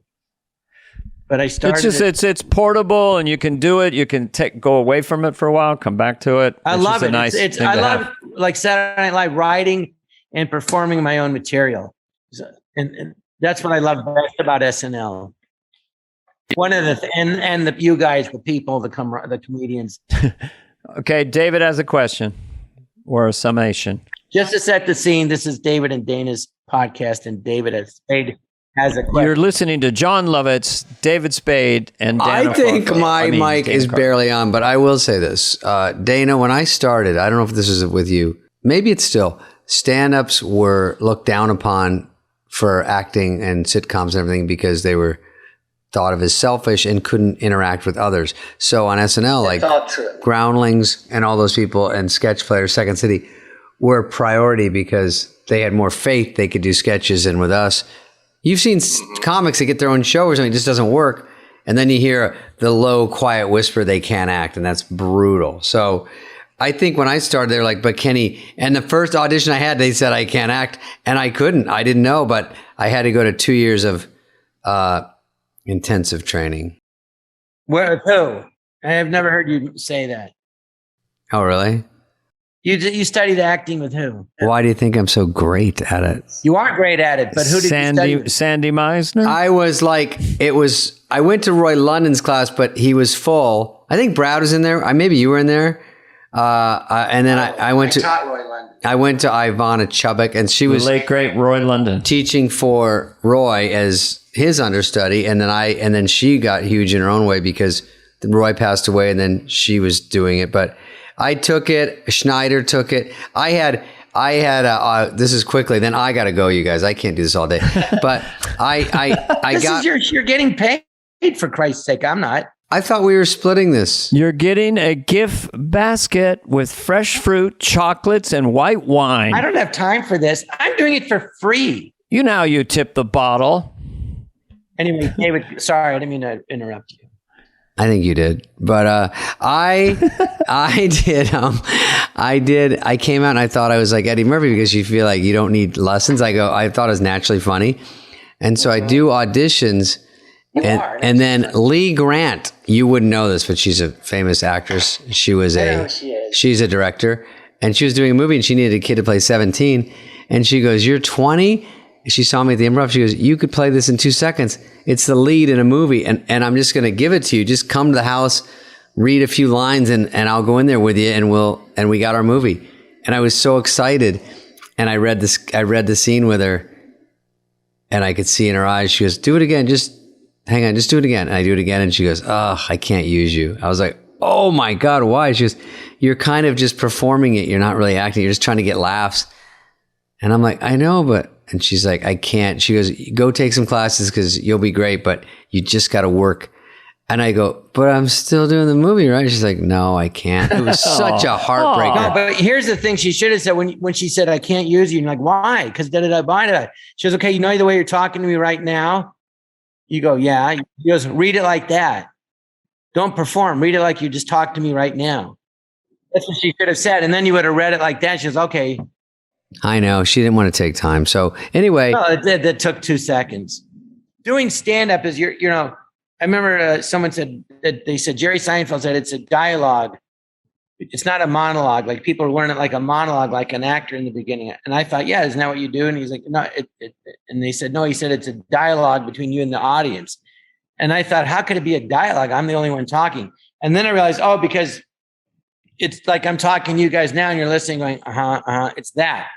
So I go, instead of you're talking to audience, you're talking to one guy and whatever you react. It's not that complicated. People do it all the time. It's just practice. Anyway, John, you've been a pleasure. I think, David, you're a very good actor, by the way. Especially in The Wrong Missy. Oh, yeah. Were you in The Wrong Missy or no? No, I was supposed to be, but you cast someone else. Oh. You were supposed to be in Just Shoot Me, remember? Yeah, another thing. Bad Boys, Just Shoot Me. Home Alone. We all should have done stuff. Oh, yeah, Home Alone, too. Shit. Well, maybe. They wanted to meet with me really bad. And I go, oh, it's a kid's movie. I don't want to be second fiddle to some kid. Then it begins the biggest comedy in the history of motion pictures. So then I said, I'll meet on the second one. And they go, no, the director, Chris Columbus, says, no, you wouldn't meet on the first one, so he won't meet you now. I go, did I hurt his movie? Well, in fairness, a movie about a 10-year-old, you just don't know if it's going to be funny. You just don't know. The script was funny, but I didn't think I could play the part. Because it was very reactive. And of a doofus? I'm not good at like... And that was Daniel Stern and Joe Pesci? Or they were the second one? Daniel Stern part. I'm not good at like making faces. And I have faith you could play it too big. I don't know what to do. I mean, I just did it now, but... Well, it's a cartoon, basically, kind of. Oh, there he is. All right. Bye. Okay, Dennis Miller, who is a really long-term good friend, who's a brilliant mind and one of the probably best pure stand-ups. And I think, you know, because he did it 6 years and nailed it every night, the best, update guy in SNL history. I don't count Kevin Nealon because he only did 3 years. I think of him as a sketch player. Yeah. Tina always had a sidekick. So I think Dennis is the best pure, you know, Chevy was brilliant as well. But I put Dennis up there and... he's funny. It's fun to do, Dennis. Yeah, they've been lucky with Update. They get great people on there. Yeah. I should have tried to do Update. Colin, the current people are great. Colin Quinn, yeah. Yeah. Mm-hmm. And Colin Quinn and Colin Jost. Yes. And Scarlett Johansson. Scarlett did it for a while. Yeah, she's awesome. I don't know anything about the show. She did it for a while. Okay, Colin Jost was in the Avengers. Joe. Okay, started out in the Whisper Horsey movie with the Redford cat. All right. So Denny got me on the HBO Young Comedian special. That's right. And he helped get me on SNL. He's the one that gave me the famous advice before I went on at Catch Rising Star. Hey, Spudley, don't kill too hard. It'll throw up the fucking red flag. I go, what do you mean? They don't like some polished road hack. I go, oh. Anyway, so wait, I don't do well tonight? And they're like, and David Spade. And I go, so I walk up and they're just looking at your writing. So I did it and Schneider did it and we got on the show. Oh, Dennis was a good champion of young comedians and he's a good talent scout. I mean, he noticed a kindred spirit. I think that you have some symbiotic comic DNA with Dennis. Yeah, you're not a clone, Dennis. But you big influence, especially early on. And he helped Sandler get on too. So and Schneider. So he was a big help to us. And here he is, your boy, Dennis Miller. One and only Dennis Muscle. Christ's sakes, Carvey, what was in your tea that day, all right? It's called Miller. It's not exactly the toughest pedigree you could think of. Anyway, when I do Dennis, my IQ goes up, but right now it didn't. Ladies and gentlemen, the man without the sunglasses is now going to say... It's Miller time. There you go.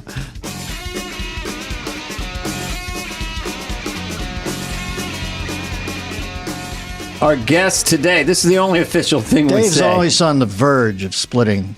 He lives on Dave. We've his talked about frisson that. is found. No. It's like a surface Right. tension tension where you overpour a glass and it trembles. That's Spudley with it. Spade passed out was the kind of moniker of early pass out. October. Hey, wait! He Before knows- I forget, did we do a gig once in Pennsylvania where we went? We were having so much fun in the back seat of the limo that we went around 100 miles the wrong way before we figured out the driver. Was that Do you was that remember me and you something or like you and Dana? I don't remember too many drives. I thought it was the Yeah. three of us that we got in a Could have car been. on the Pennsylvania Turnpike, and we were laughing our asses off. And do you remember this at all, or am I just doing a Brian Williams? I hanging remember off a the lot of helicopter drives thing? in darkness at night from gigs. Yes.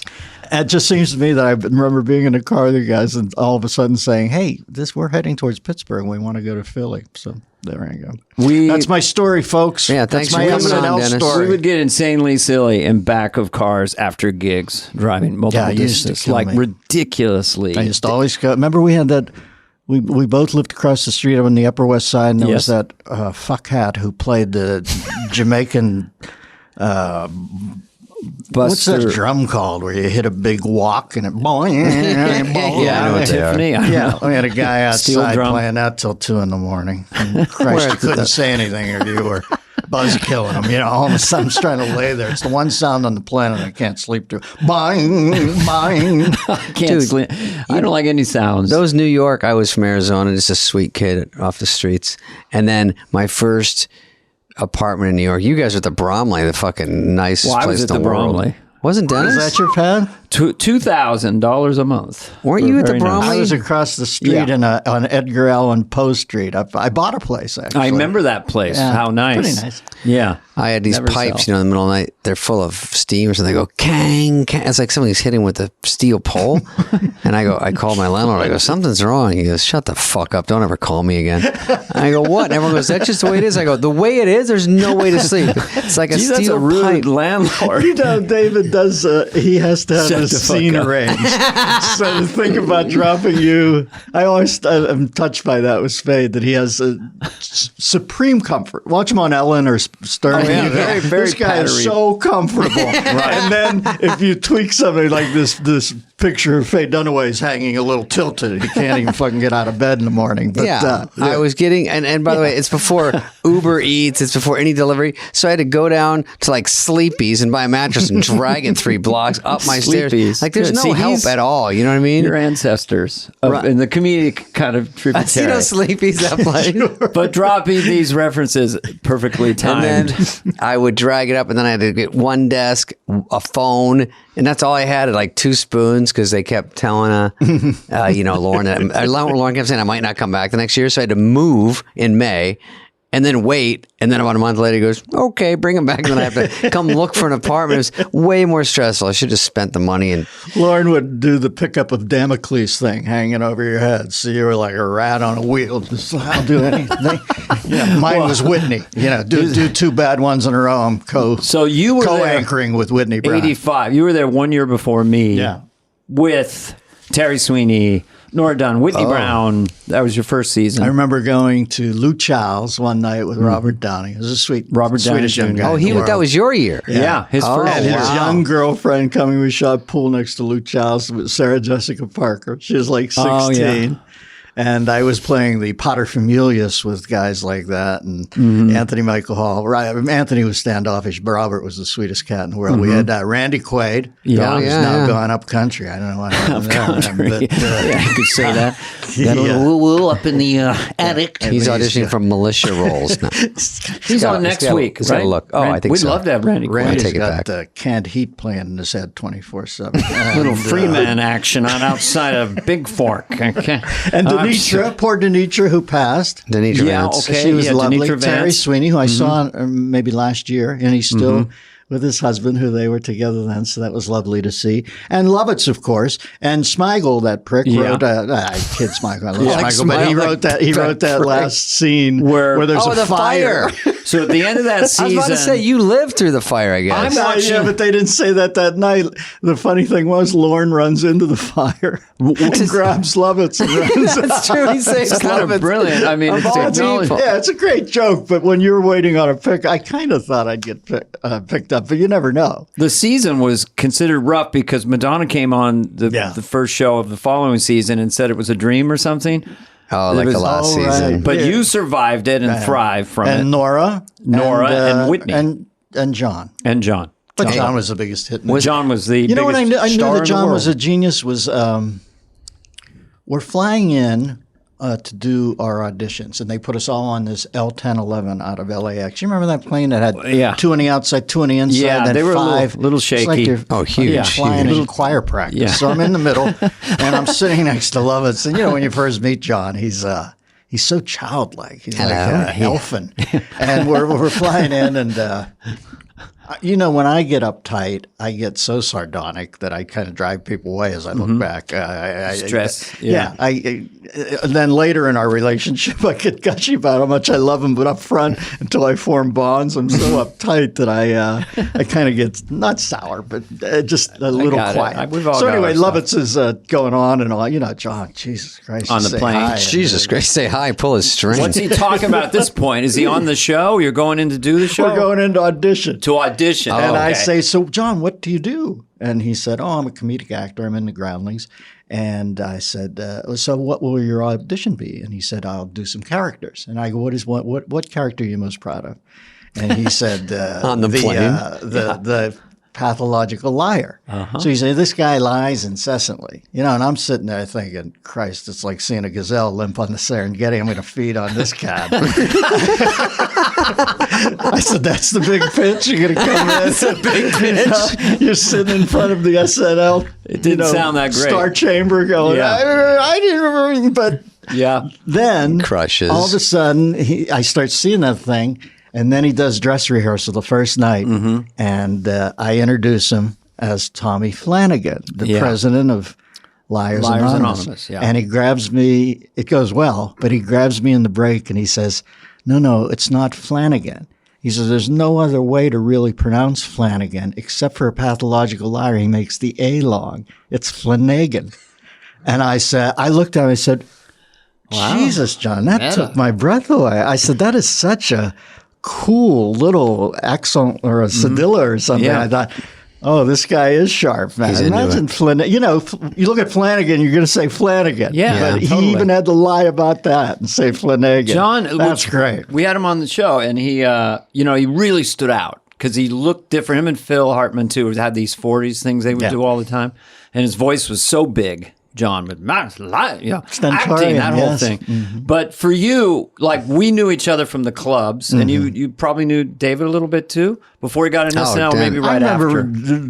David and Charlie Schlatter. Yeah. Remember, and Schneider, we used He's to an go actor. at breakfast at Jerry's Famous Deli on the curve out in Ventura. Sure. You'd be there with like Tori Wells. And Tori Wells. No, Covert went out with Tori Wells. you guys would come in for Full-blown brunch. porn star was at Jerry's. I'm like, oh. Yeah, she was like straight out of the porn. It's like, That's great. And we Dennis had is more of a breakfast Terry there. Weigel guy. One time Tim met us. And I said to them, they were also diminutive. You know, they come in and they're all like, well, killers. Charlie was funny too in his own way, but he ended up walking with a clipboard next to Dick Van Dyke for 4 years in a hospital. Remember that show? Diagnosis murder. Yeah. So they came in and I told you should pitch a show called Tiny Cops. Oh, yeah, Tiny where it was Cops. just a procedural, but everything was just like Jerry Orbach and one of those procedurals, but all the props were made just a little bigger. Yeah, so you yeah, guys yeah. would whip up to a crime scene and people would say, look, it's the Tiny Cops. And the Giant doors were pencils all and little, and they'd open the door with two hands and hop out, and there'd be, you just set a scale up, so everything was I think done. that's ready I for remember Hulu you told right me now. because I was like, I'm waiting for Michael J. Fox to host for that one. Give it to us. Just Hey, for- come on, Sarge. from Casual to War. We love Michael What J. are we Fox. doing here exactly? Did we Well, do a Sarge. benefit for I did a benefit for Michael one night, and he stops 2 days out. He's such a mensch. He stops taking his pills 2 days out. Oh, Oh, so he'll. So to get the fundraising going? Oh my God. That's what an absolute beautiful beast he is. So we're standing there talking. I'm gonna have to process that later because tomorrow. it gets people to go, oh shit, this is for real. Yeah, I mean, it was Interesting. blew me out. You're like gobsmacked, and you're also tearing up, thinking, "Wow, this is a warrior." This disease fucked with the wrong guy. Yeah. And we're doing a gig, and Jason Bateman comes in, and he said, "Hey, do you know Jason?" I go, "No, I like Jason Bateman." But this was before Arrested Development. I just seen him in a few things, and he said, "Let's go say hi." So we go up. That's the first thing Jason Bateman ever. I'm sorry, this is an SNL, but I love it. I figure we're supposed to do stories. matter, yeah. So he goes, Jason Dennis Miller, and Bateman looks at me. The first utterance is, "Hey, what's it like to be with both Teen Wolves?" People don't know. Michael J. Fox was Teen Wolf, and then Jason Bateman was Teen Wolf. Jason took Teen Wolf. I forgot he did Teen Jeez, Wolf. great. I was just laughing out of And I courtesy. I can't didn't say even get the Wolf's right reference. because we're from Pittsburgh. So they both did Teen They Wolf. both did Teen Wolf. And that's the first thing. Whenever I'm watching funny. Ozark now and it gets really weird, I think of him and go, "Hey, what's it like to be with He both is Teen funny. The Teen Wolf guy. I remember when you got on SNL because we did some club dates. In fact, it's an interesting story that I was playing the San Jose Improv. I think I was headlining it, Yeah. and then Dennis Miller. I said, "Who? Dennis Miller? What?" So I picked you up at the airport in San Jose, and you were my opener for like 5 nights No at the San Jose fucking Improv way. in like 81. And we got on like a house of fire. Right You had to away. got on follow this great. guy? This is a tough Well, I'll one. tell you. Usually, I was, I had the lady. I had some chops. I had I know, you're the hardest to follow. I had my little impression. Yes, he's horrible. I liked Dennis right away, but I didn't pay much attention. There's another middle I act, understand. Middle But act, then poke your every head in now and then, take a every look. night, I'd go up there and I go, what is wrong? If I wasn't watching his act, what is wrong? And I realized then I went out and watched him. I said, holy shit. So the first 10 minutes of my act, I had to deal with you because you were a headliner. I mean, it was ridiculous trying to follow you. Yeah. But what struck me is when you got on SNL and then we were hanging out and stuff, you were telling me how emotionally trying it was being on that show. And it kind of scared the shit out of me. And then I got on the next year. It's weird, but I remember you just going, honest to God, It's Carvey, life is on the the way you griddle, stuck. man. Yeah. All of a sudden, you get the keys to the kingdom, and you realize that they don't even have to come up from the desk and ask for the key. They can just do that electronic cancellation where it doesn't work in the door anymore. It's right, yeah. It's pretty fraught. But you know what? I was such a wuss then. I'm glad I got it. It gave me rhino skin. I don't know about you. Isn't that one of the best gifts SNL gave I like you? rhino skin. It made me tougher for everything else in showbiz. everything. Everyone who's talked about it says that you can do anything after that, whatever you want to try to do. But also, I was telling Dana, like, I come in, Dennis was my favorite comic. I didn't know Dana as well, so I wouldn't say you weren't my favorite comic, but I knew Dennis and of his stuff. And then I got to open for him, I think, at Caroline's Seaport. And great working with you, and you said nice things about a couple of my jokes, one of my Kaja Gugu jokes or something. And then I had a pretty good act back now, then. come on, what Because is my that? wife's in the video. Oh, shut the fuck. I didn't know That's that. Carolyn and Too Shy. Yeah. Too shy to shine. Hush, You know what my hush. joke was? It was pretty clever. I said, I told my guy, I did a Police Academy movie, and I told my tax accountant, and I go, so I made no money, and then I made a lot of money, and then I made no money again. I go, is there something we can do? He goes, oh, the Kaja Gugu proposal of 1982? Something about someone that made money and didn't make money again. Yeah. Income No, averaging. he did. something like He that. went on and did one other thing, The Never Ending Story, that song where the kid sings it while he's on the dog's head. That guy did? Oh, Yeah, Jamal? that was Lamal from Kaja. Yeah, Gugu. Lamal. So he had 2 big hits. But he also, he worked with Giorgio Moroder a little on that, and they became friends. So I think Lamal does well now. But that's I used to Whoever watch these my people wife on are. that video.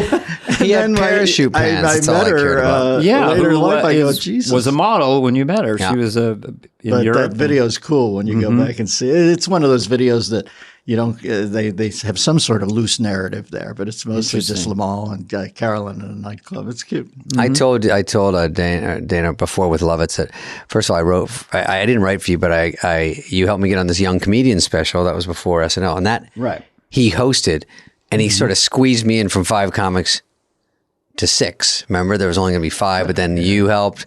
Brad and Gervitz helped, and then so I got on. So that got me, and Bowie was in the audience. We've talked about that. Coolest cutaway. And then, the coolest cutaway. Yeah. Yeah, there's our crowd, Bowie. Yeah, and it's then not Joanne Worley like Robinson. yeah, there's Bowie doing a gut buster, bending over, and then I get on the show, and then it's me and Schneider, and then Dennis is like, he goes, Spudley, get a crowbar in there and fucking kick me some update jokes. Don't forget about your boy. Has that been his consistent nickname for you? Because he always calls Spudley. me Carvey, and you're Spudley. Yeah. And Nealon is Sammy. We'll talk about why that. Yeah. Okay, so go ahead. So I would try to, once I realized I was totally X'd out of read through for the week and nothing got on, then I'd go and and try to give Dennis some crumbs with update jokes and slide them under the door. And then Herb Sargent would go, I go, hey, did you, Sargent. did you get my jokes? He goes, I mean, none of them are any good. So we would try to write for you, and I told Schneider, help out Denny, man. He got us here. We got to throw in some jokes. But it's hard to write for a guy who's this good of a joke writer. I'd say the best. I make my best blush sometimes.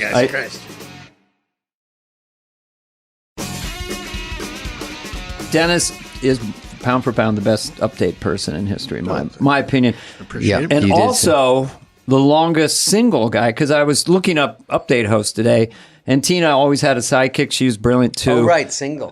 Yeah, but as far as 6 years, 6 seasons, solo, 120 shows down the barrel. Down the barrel. Well, Herb was big. Listen, Herb Sargent. Herb, you remember Herb's office was like the Louvre of Saturday Night Live, the Smithsonian. Yeah. He had everything. He knew and I would everything. go in there. I couldn't really write till around Friday at 4:00. I'd get scared. And then I'd you'd- That made you write. When I got scared, I thought, you fuck this up, you're going to be back in a club in Baltimore, man. You know what I mean? It's like, get your head together. Don't be whiny. And right after I would have that moment, I could write like a beast for the next 8 hours. And Herb would sit there and tape everything and write it down. And he took an X-Acto knife and he'd cut out articles and hold them up, and I'd just flash on the article. Yeah, that's your brilliance. You riff about it. Yeah, Oh. and he had I remember we were Belushi's beers. Because Herb had every piece of how cool. accoutrement, and to feel inspired. Not that I was I'm not saying anything like John Belushi, but you could sit there and put How the fun. shark on, the land shark, or you could put How the beers cool. on. And I know that sounds funny, but it did remind me I was on Saturday Night Live. fucking And Live. you better bust your ass here and kill, man, because it was.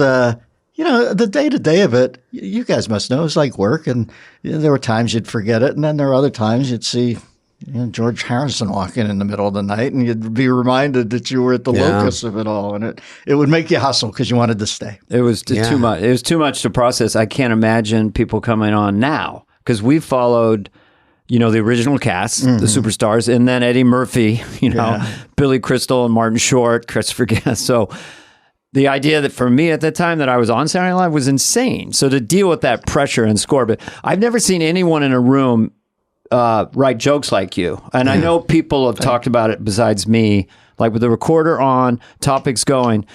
When did you know you had that gift? Because you told me once, which I think is an interesting story, about doing kind of your first stand-up date in Pittsburgh and inviting kind of local friends and stuff, and it was a disaster.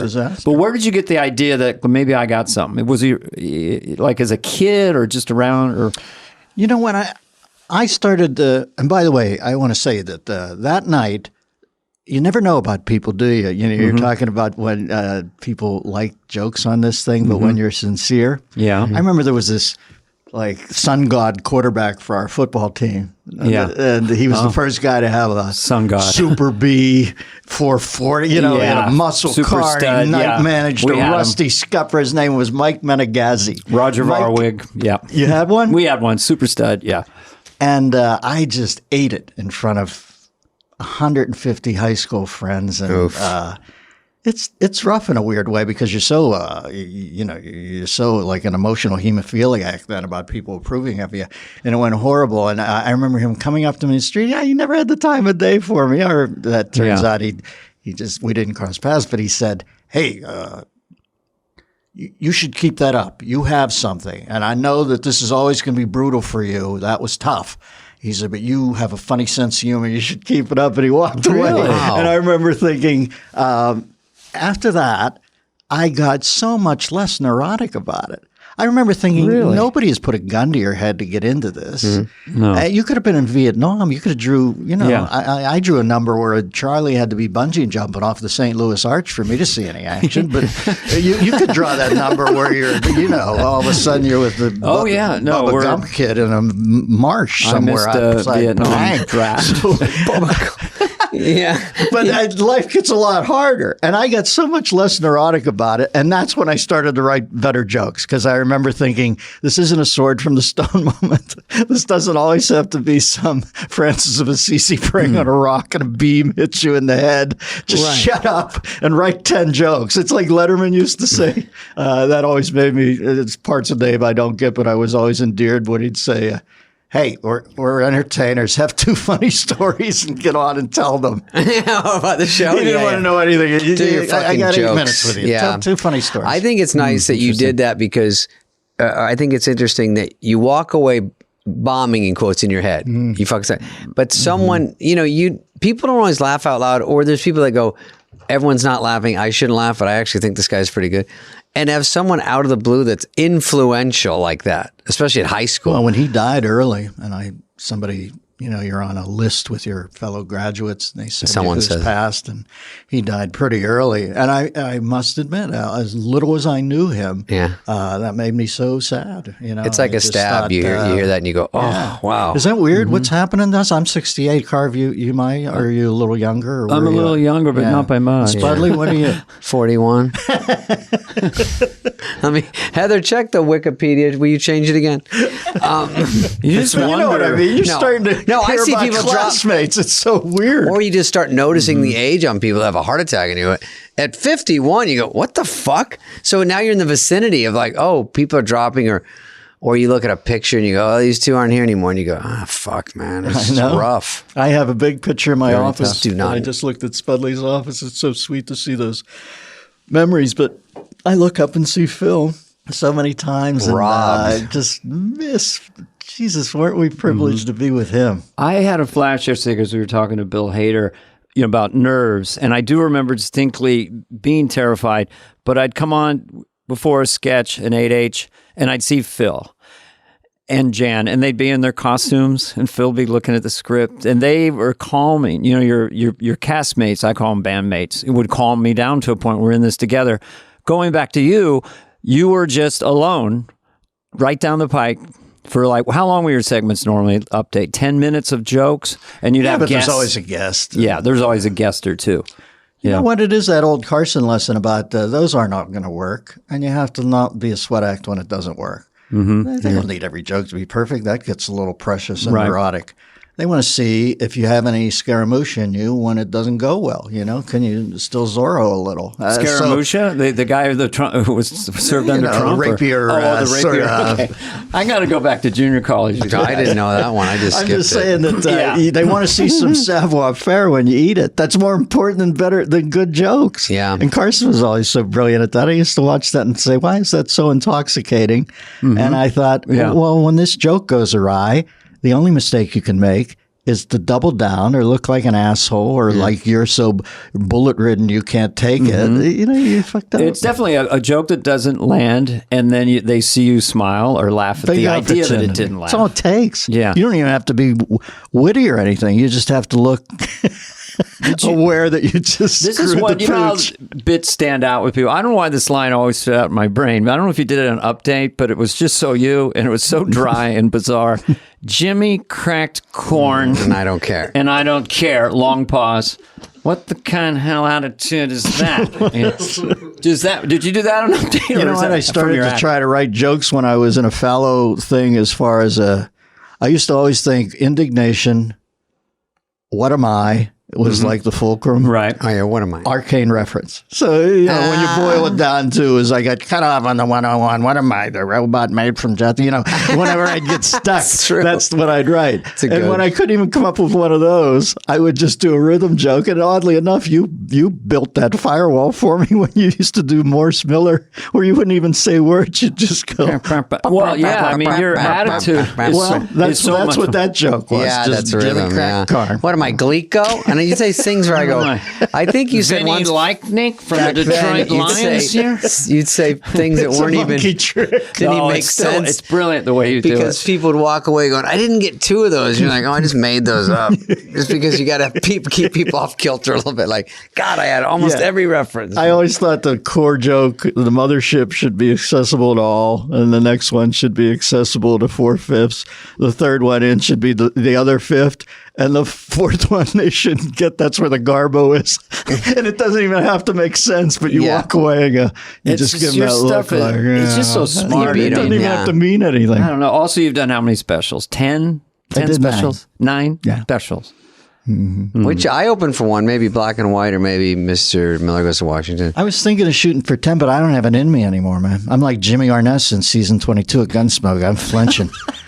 You know, It has to be Jimmy there's- Arness. Not James. There's a kid in town with a fast gun, and I don't have it anymore. The last one I did, I was so fucking nervous. Well, the way the world is, it would be here. You'd be seated on for your tent. I could do Just a this. little room with just like 3 Yeah. people. But you stand up in front of that crowd. I just don't.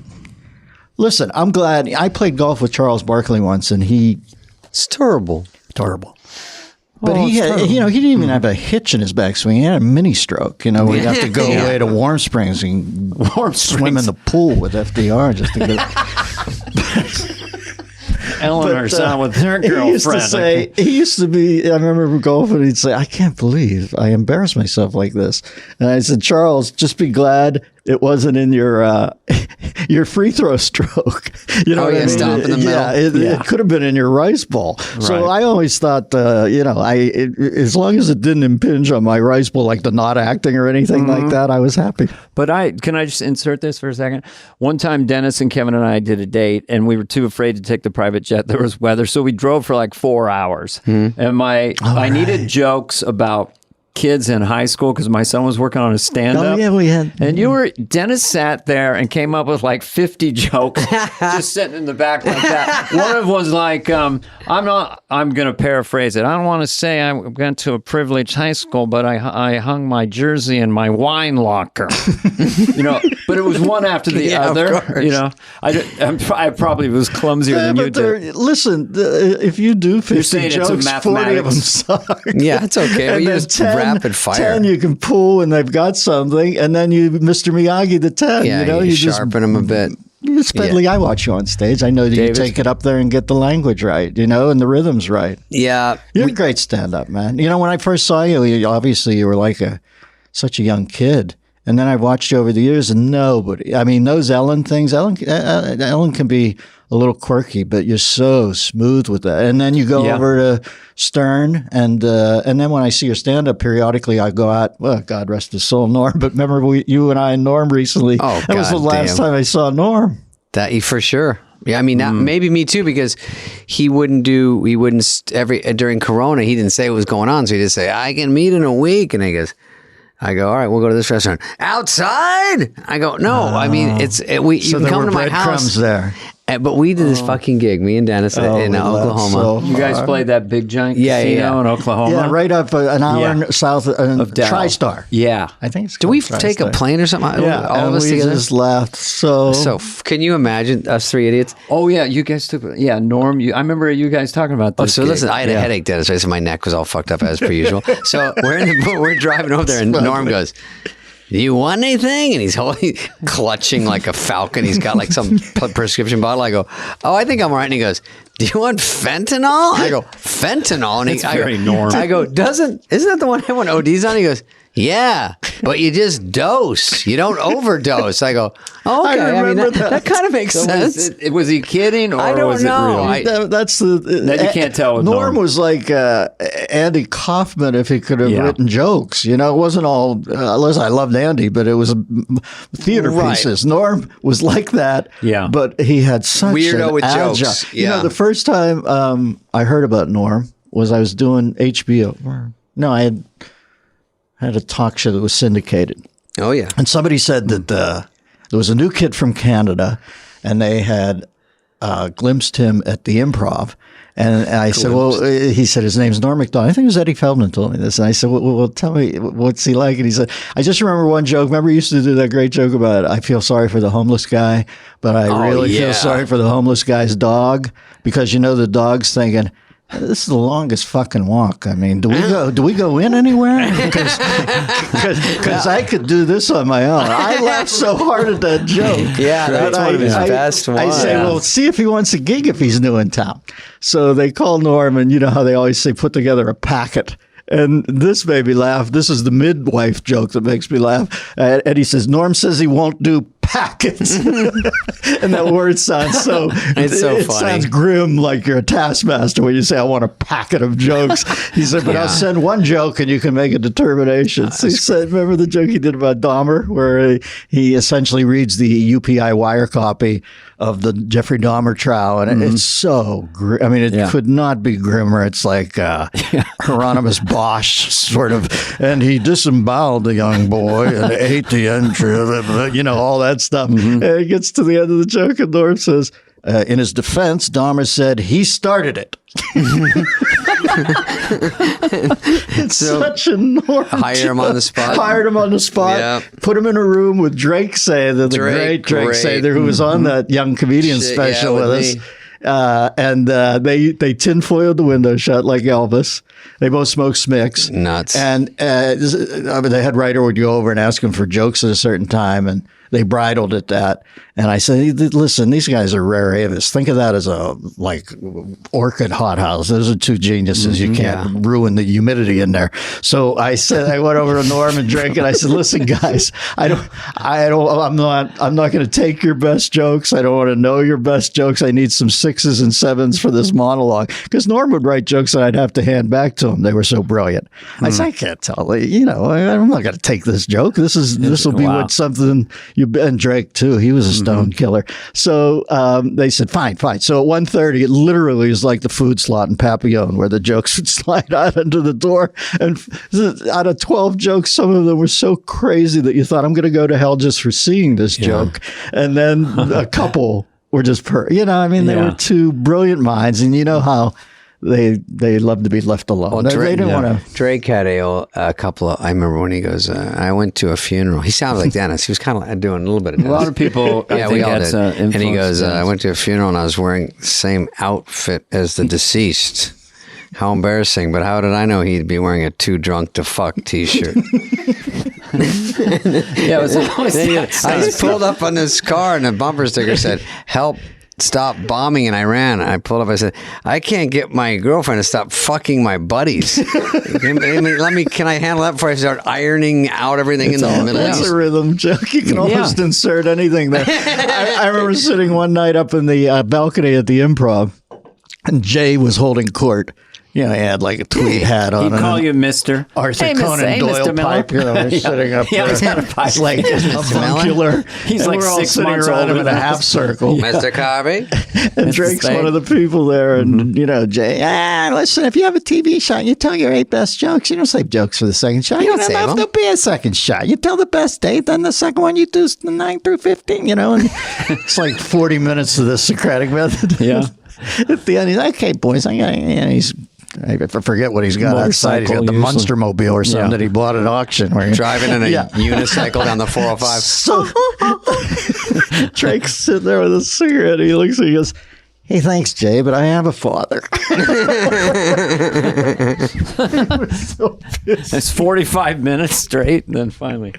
Oh, Jay, I love listening to that stuff. I'm not making fun of Jay, but he always had a tutorial. Jay was right about a lot of stuff. Yeah, never stop. You don't stop. He was very pragmatic. When we first moved to L.A., you talk about moving to New York, Spade. When I first moved to L.A. from Pittsburgh, I was so scared and freaked out. It's such a you at least had the Bay Area. You knew California life, but I came out from the Berg, and it was like, Christ, I was on another planet.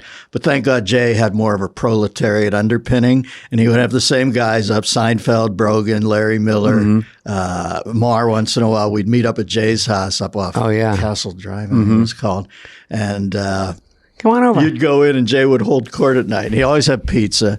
And if you did a shitty TV shot somewhere, I don't give a fuck if it was like AM Warsaw. Jay had a copy of it. He saw it. Yeah, on Bob Crane technology. That formatting. From Hogan Zeros. There wasn't even streaming then, but he would have he'd load up a 3/8 inch something around that. 3/4. Hey, Dennis, look at Dennis is on Madam's Place this week. Madam's Place. He and the puppet, interaction hijinks ensue. Spade, good job on Mike and Maddie. Every once in a while, he had like James Bond TVs all over, and he'd watch all the shows and knew what was going on. He would download all your worst stuff. Your worst. What happened here? And then there'd be banging from upstairs. Yeah, Like, Mavis is upset. We used to do Jay Leno 911. Yeah, this is Jay Leno, and there's someone upstairs in my house. I just need someone to check it out. Oh, are you married? Oh, never mind. You did the funniest. And by the way, that documentary, Carv, blew me out. Your commitment to it. I was so proud of you. What was it? It was the brilliant show that they did with Schmeigel and Colbert and the Danny Carvey show. But there's a great documentary about it. You can see how proud Dana is of it.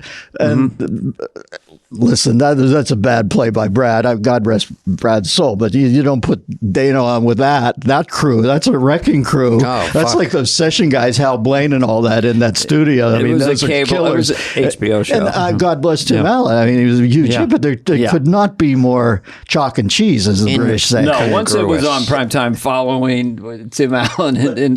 My favorite sketch is didn't you do The Incredible Journey with Jay? The dog and the cat and the dog who go cross country? Yeah, some kind of weird Do you remember sketch. that movie? It's a dog. The Never-Ending Journey or something? Yeah, but it's a kid's movie. Am I confusing this with Stiller, or was this on your show? I don't think. Well, I did Did you do Jay Leno on that? and Smigel did. It was you on the side of the road, like I don't think it was me. I think okay, I did Jay and Smigel did Quentin Tarantino, and we got so excited that it bothered dogs like states away. Then I'm conflating it with Stiller show. Sorry, Somebody did a great thing called The Incredible Journey, which is a Disney movie when they're young. It's two dogs and a cat get dropped at a vacation spot, and they have to get back across the country, and they all make it over to them. But somebody played Jay, and this is what I always think of Jay. He was always closing. He was a stone killer when he was in the work mode. He never thought about anything else. I remember he'd play Good Cop, Bad Cop with Helen Kushnick. I remember I had a band on my show one night, a talk show called Yuthu Yindi. They were an Aborigine log band. They're standing there in, skirts made out of that, bamboo. Yes, that sort of stuff. No shirts on, and they're hitting big logs on little logs. This is what I'm booking at this point because I'm like third in line on the talk show thing.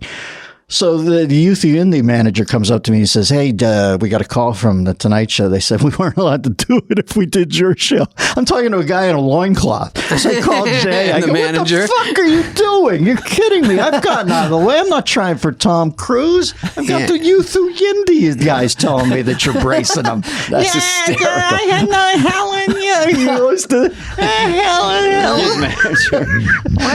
In the sketch, Jay's there's a dog, and the dog goes, "I got to get across that highway. My master's across that highway. They've gone home from vacation. I love my master and I love my mistress." And then they show the cat, and the cat's, "I got to get across that highway and need food. I know there's food over there because master and mistress always provide sustenance." And then the third creature is no longer a dog. It's Leno. And he's got that shitty crinkle cut tie on and a stand-up coat. And he's like, he's we could bump Trisha Yearwood, and we could... It was all about the Tonight Show. The other two were thinking about getting back. His every thought was, then Harry Connick can come in for the Christmas show. Yeah.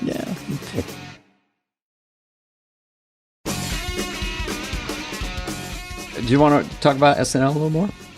People, those 6 years.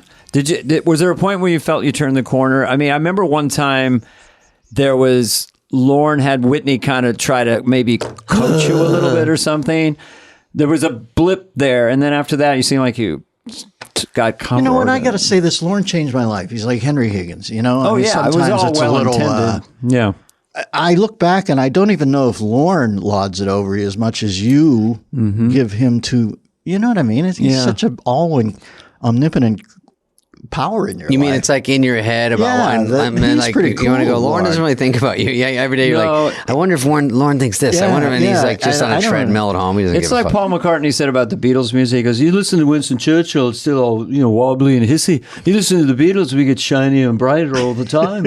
And it's like, Lauren, the further you get away from the show, the more you appreciate having to handle the network, the egos, the sensibility. So he gets a lot of When I stopped worrying as much about him because I knew I was making him laugh. Yeah. Oh, yeah. I got a little better at it.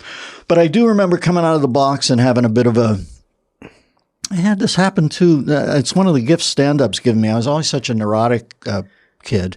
It's always I wasn't self-loathing all the time, but I had a quick switch to it.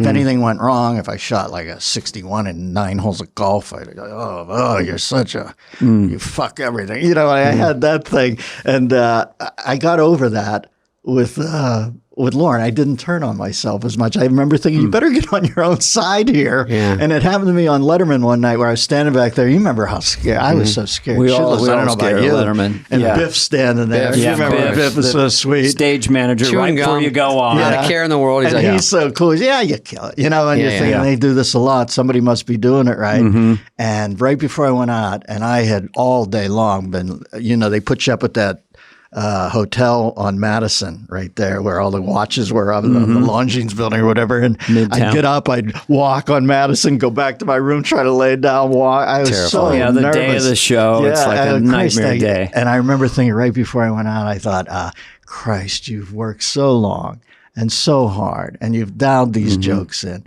And there was the hectoring voice. You're not going to do this well. You're not going to do it. And I just said, it was like a big moment in my life, all that therapy thing. I was just shut the fuck up right now. Yeah. You can start hectoring me again in around 8 minutes, but I got to go lay waste to this, or my life is going to be all your neurosis, and I'm not even going to have scored. Yeah. And I put it aside. It was a pretty powerful thing. And I got to that point at SNL where you just thought, Christ, I can't go into this every week thinking it's the end of the world as we know it. Well, I always felt like I had to kill, because I auditioned for SNL twice. It didn't go well. I followed Kennison. So when I got on the show, or I went on Letterman or anything, and I could say maybe I was pushing too much or so theatrical or whatever. But I felt like if I didn't kill, there's no more job. Like I'm out, and I felt that way all the way through SNL. Just had to You're have the best. kill. You're the best performer that's ever been on there. And listen, Wait, let's hold it. Is it recording? It's recording. No. I mean, there's some geniuses on there, but your mixture of a proletariat ethic, your ear, and Christ, a world-class sense of humor. Carvey has that ear, and for rhythms, it's amazing. And then you mix in the fact he can write great jokes, and then you mix in the fact that he's dogged. I remember you used to come up with the old man character.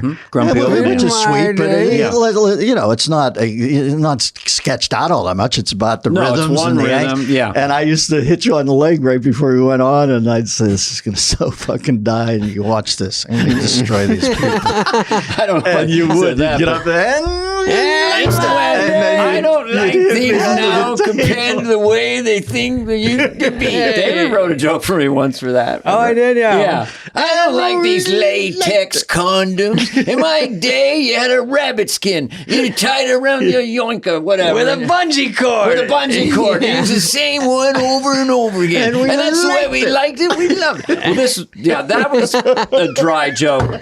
I'll do this one because I like this one.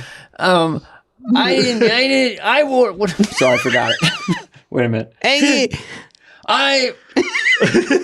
Here's the element: flame retardant sleepwear. Yeah. But something about I go to bed smoke. You go to bed smoking. You wake up engulfed in flames, and that's the way it was. You liked it. Look at me. I'm on fire. I'm a burning corpse, and I love it. I love it. It's so hard to go back. I used to wrench that chamois, and I would just sit there and marvel at that and think, this motherfucker, you're going to have to carry him out because he's going to go till that moment. Yeah, I tried too hard. I don't know. Fuck no. That's the show that works. When I saw you against Carmen Basilio at 148 in the Garden, you were beautiful. Now, is that a real boxer? I think there was a cat named Carmen Bat Basilio. One time I was golfing with Dennis. We did a gig in Palm Springs. This is probably when I was on SNL. We drove all the way out there. And we had to stay the night. We had to do a gig and stay there. So we golf. and Dennis gets mad right away because he's not playing perfectly. So I go, I go, hey, I get out I go, hey, where's the green? He goes, Spudley, you don't have to worry about the green for another 12 fucking shots. Just hit it. And so I say it to my friends all the time when they ask me where the green is. Steal Denny's jokes. Denny, you worked at Point Park's recreation room. You ran the air hockey. Dude, I was the commissioner of the air hockey league. Do you remember the night from? Oh, there's Spade's beauty. He's good. He lays that down and then gets off it because he knows how insignificant. I used to do that show where what happened if I would do a joke about impressionists where I'd go, what happened if Ben Gazzara worked at a TCBY? Yeah. I think it would go something like this. Yeah. I'd turn around and then I'd turn back out. No, I'm not going to fucking do that. Right, I just wanted to get right up to the precipice and pivot and jeté back to Coolsville. Oh, that's right. And then that joke caught on the indifference. And what you just did there is so funny because the fact is, folks, I was the commissioner of an air hockey league and Spade lays that down and then moves away because he knows how uninteresting that is. I just like the noise of air hockey. He's got a little Michael Winslow in him, David. No. The little the ultimate compliment. Little sound effects. The ultimate. Can you do Coulier's? Oh, I'm sorry. Is that a water drop? Wait, do the little quiet bird. Wow. What's the one the British guy does? Have you seen that, Rob? He does the voice. So the little man voice. It's just too freaky. Have you ever seen that? Crazy. You gotta watch it on YouTube. I'll be anybody but Michael Winslow, so give me that guy. Why? I just meant sound effects. You remember Jimmy Allen used to work with a cat, and Jimmy Allen, and he had a Ken Severa. They used to do impressions, and then Ken Severa broke up and went back into the business world, and Jimmy Allen got Alex. He was a Mexican kid. He was blind, and Jimmy was so sweet with him. He'd lead him up on stage, and they did that brilliant bit where they would go between train cars on the way to the next gig, and it would be. It reminds me of Winslow. Oh, I do know it. Yeah. And then they'd open the door to go between the train thing, and you remember they used to do that perfect volume up, and then you'd hear the door slide. They'd go back in. Now I know it sounds simplistic, folks, but this thing was so real. If you shut your eyes, you just sat there. I can't believe. Winslow is amazing. Any of those noises are really just texture and a bit to make them throw you in there to make it sound more real. You're not a sound effects guy. I just do it, and I don't even know it half the time. All my friends at home used to do it when they tell stories, and then it just turned into it would just naturally be in a bit. I do it. Yeah, but I came in late. It's just those. Carv, who has the chops of your two sons, or do they have different chops, or what? Tell me about Tom and Dex. Tom is sort of he's a sci-fi fanatic. We're doing this scripted podcast. He's the idea guy. And I've heard a couple. Dex but you told me you're extrapolating them out, right? They were short, but you're going to make them longer? Yeah, we're really into it. I didn't realize it's like making the White Album. It's like showing Apocalypse Now to a blind man. Yeah, there's a lot of helicopters. They're really scary. They're coming in low, You got to explain everything. So we had to learn the process. We started out and we had to redo it, and now I think we have a rhythm on it. So like, Tom's ideas and Dex is what? Dex does a lot of voices and writes. People who are listening now, fans of comedy, sometimes writing is just an idea in the room in the moment. It's not all just at a typewriter by yourself. Yeah. He's like, we should, maybe you should go into the game or something like that. There's some little thing of, we have that Mario Brothers one. Maybe you should go into the game with his dad. It's like, oh, that's a brilliant idea. Right. Then you run with it. Yeah. But it's just a blast. He has two sons. It's fun working with your sons. When you just did the fans of comedy thing, it's such a Robin lilt the way you did that, and it reminds me how much I miss our friend Robin. And I think you saw him closest to the end, didn't you, Carv? He lived up in Marin County, when I was up there. Mark Pitta was a very good friend too. He was a great comic friend of mine. But Robin was there a lot. I really got close to him. And we would go to that little theater up there, the Throckmorton Theater, on Tuesday nights in Marin County. It'd be packed, one of the best theaters in the country. And he would come in, and I really didn't understand him until then. You know how he'd call everyone boss, and he was so shy and deferential. Great boss. And I'd be doing a set, and he'd be off to the side going like this. He was so sweet and so vulnerable, and yet such a powerful performer that it's hard to reconcile those two things. But we finally hung out. I think I was just in awe of him for many years. But you finally we hung out and talked about life and stuff, and then he went down to L.A. to do that half-hour sitcom, and that was the last time I saw him. Heart. Yeah. I saw him at the other one night. Was the other the one with the long, thin window along the way? Yeah, that was in San Francisco, where I met my wife. The other cafe. I was with him at the other one night when he went up on stage, and Mystery Science 3000, everybody walking by the window. Yes, and you would riff for people in this giant picture window. You have certain nights in comedy. Kennison around 2:30 in the morning one night at the Comedy Store, just wading into some tourists who thought it was Dr. Feelgood, and then he went Anton LaVey, Dark Prince, and they're all like scared. But Robin that night, people would come at a predictable cadence almost, and he would annotate them. And he's absolutely brilliant. Yeah. One night outside that place, I'd done a set, and he stopped me. And it was misty with a lamppost. There's the other. And this was before he went to L.A., before he passed away. And he said, Dana, and he said he always had this idea in his head that I had came up with talking about your dick like, oh, my Mr. Happy, referring to it. But I never did. And at your wedding, he mentioned that to me. Well, I think people said that maybe you came up with Mr. Happy. Never did. So he brought it up again. Sounds good. He brought it up again. Oh, I feel like, maybe I took Mr. Happy. I said, Robin, I tried to take your whole act. I tried to become you. Yeah. That's not the way this is supposed to go. One time I was thinking about, I don't have stories like you guys, but I was just, did you know Robin pretty well? A little bit, but I met him through Bobcat, and then, again, friendly, but I didn't know him well at all. So here I am auditioning before I ever met him at the Improv on Melrose, and I have a showcase. So, you got to go up and do like 7 minutes. So I'm waiting, and it's packed, and they go, you're next. And then they go, we just gave him the light. And then I'm waiting over here behind me. And I go, it's like Predator. I go, oh no. And he's watching, and I go, oh my God, it's fucking Robin Williams. And then they go, you want to go up next? He goes, okay. And I go, no. But there's nothing you can do. It's too big of a force. And I'm like, fuck it, go. And then he went on and did maybe an hour. And then I'm trying to fight my way to the crowd because everyone's leaving. The people there to see me are like, everyone forgot. Like you forgot your carry-on bag and you have to go back down the aisle on a plane. Yeah, exactly. They're pushing you out of the way to get out of the theater. Excuse me, I got to get back to 23D. I've got a knapsack. 23D in the center. I'm like, wait, the people from Star Search are leaving. So sweet man, though, very sweet, really a vulnerable person, but what a fucking genius. Yeah.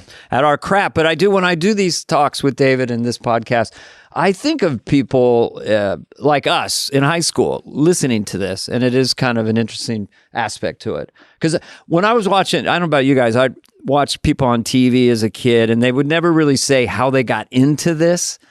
And then I was on Ed Sullivan, but I wanted to know how the fuck do you get into show business? Yeah, it's all hard. Now it's all social I sold media. some jokes to a kid named Joe Bolster. Do you remember Joe? I remember Joe Bolster, comedian. Mm-hmm.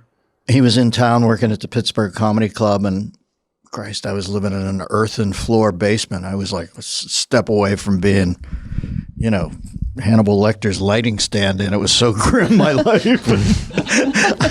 I just had an apartment with an earthen floor that I laid some rugs on. Yeah, it was like $40 a month. God. It was so broke that I just laid bad Indian rugs on top of it. I go to the comedy club and I have some jokes, and Joe Bolster buys 3 or 4 of them for $25 a pop. And then I'm laying there watching on this TV that I have. It's so small. This is in the era of cable's just come in, but I'm watching it on rabbit ears still. I'm so broken. He does one of the jokes on the Tonight Show, and Carson laughs. It's Carson with an ascot on. That's how long ago it is. He's sitting there with it, and he hits the table, and I remember thinking, you know what? I'm not a natural entertainer, but I've got to become the conduit for this, or I'm going to fucking go crazy. How old were you at this point? 24 4. Oh, okay. So, And he told it, and that changed it for me. I mean, that changed. I then went out and started telling him my own because I thought this is hard, jumping up here at a strip club or a jazz club and telling jokes.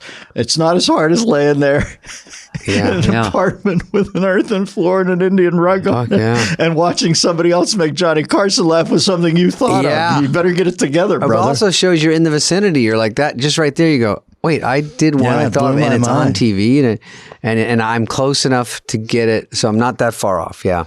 It was a sitter at the net too. It was an easy one. Just Joe had just moved out from New York. Carson said, "How do you like L.A.?" He said, "Good. I get a part-time job during the day. I drive around during rush hour in my car and report on helicopter traffic." Just inverting. Right. But when I first moved to L.A., it was like all those. It was like Ray Liotta making spaghetti. There's all those helicopters in the sky. He thought, this is so crazy, and it just caught. It caught Carson. You know how it's. Listen, that's hardly a great joke, but it caught Carson's rhythm. You are a funny man. That is good stuff. Anyway, you are correct, sir. Gentlemen, John, one of my favorite things I've ever done. You are correct. I remember we were at Comedy Magic Club like in 1981. Yeah. Still at the point of not knowing, is this going to be our life? Is this going to be our career? And I remember meeting, I don't know if we already worked, but I didn't know you that well. But you kind of said to me, I don't have any gigs. I got no gigs. I remember that really stood out. Like you were scared. I was a little shy. Yeah. And I couldn't force myself on people. Mm-hmm. But you didn't have any gigs. You were talking about you had no work. You mean you can't send that tape to the D'Annunzio brothers? No. When I was around 28 years old, I made $7,000 for the year.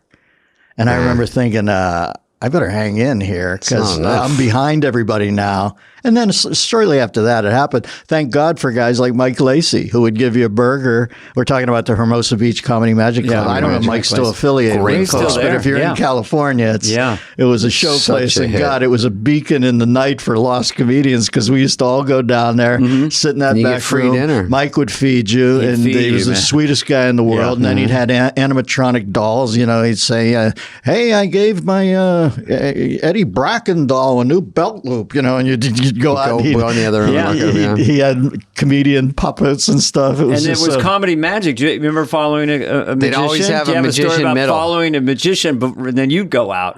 I remember one night I went down. He had that little marquee. I go down with Jimmy Alec. Do you remember the great Jimmy Alec? Yeah. And I'm the opener, and Jimmy's the headliner. This is when I first get to LA. Yeah. And the middle act.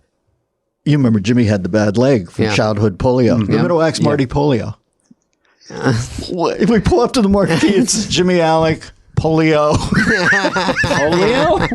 That's just his name? Polio. That's just his name? Okay. He said, thank you very much for booking Can't me. you give me Kozak? The planet Earth who names the disease that took my leg in Chicago. Yeah, the guy with the speech impediment. What's your opener? Jimmy Tourette's is going to be on before you, okay? Marty Polio.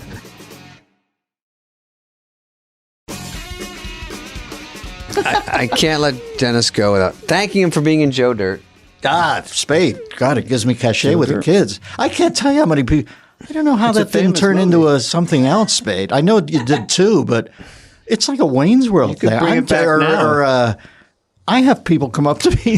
That's their favorite movie. It always boggles my mind. Not boggles my mind, but I didn't know Joe Dirt until I did the movie. Yeah. And then all of a sudden I had this whole new audience. People love that movie. Yeah, that lucked out. Who thought of the name Joe Dirt? Joe Dirt. It was me and Fred Wolf wrote it. And you're good. You're really good. It was called Shane for a while. Dennis, I want to tell you, first of all, you did a great job. And I'm going to talk to you, Dana, in a second. I just want to tell you, I want to say one joke. Really I just want to tell Dennis, there's no way you can do it better, but we're going to do it one more time. And hey, Fred, you're going to be our guest one of these days. Yeah, Fred's coming up. But it was called Shane because I thought that was a funny name for that guy. And then I said, what if it's just Joe Dirt? And very potent. Which I didn't love, but then it kind of caught in there. And it was sort of a crystal meth guy at the beginning. And then we kind of made it a little nicer. Mm-hmm. And that was a good move. That was Ted Lasso way before Ted Lasso. Yeah, it was a sweet guy, a sweet guy where you really pulled for him. That was a good vibration, right? And it was first time I wasn't super sarcastic and all that, and got in. Wasn't making fun of the South. It was sort of.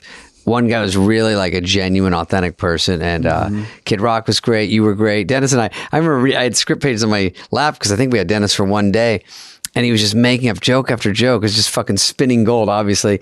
What are you, Jane Fonda from Clute? You know, we tried to write like him. That was the heritage joke. Oh, yeah. And then I would just try to look down, look up, say my lines. Look down, look up. Because it was too hard. We were moving too quickly. You know, I had like 12 pages of dialogue. I had to keep going. Yeah, we knocked it out, though, And man. then That was a productive day. Yeah. And then I think Dennis got out at lunch or something because it was like we got it all. And we didn't know how hard it would be, but he was nailing it all. And then he would just riff on each one and go, I'll give you 3 for this. And then it was like 3 jokes. We're like, fuck it. And then Smedley, I lost 10 pounds after I saw Joe Dirt 2. He was nice enough to have me in for like a practical note on Joe Dirt 2. Yeah. I'm sitting there and like, it's before Untuck It, so I've got a regular length shirt that's hanging out down. I remember you told me this. You know, like a muumuu or the sheet. I look like Alan Carr. I've got this. Jesus I can't watch that movie without seeing how fat I was at the beginning of that, man. I know. So right after that, I appreciate it. I'm not exactly Frank Gorshin in the Riddler costume now, but I've at least lost a few. Like Donnie Sutherland, sure enough, Timmy Hutton.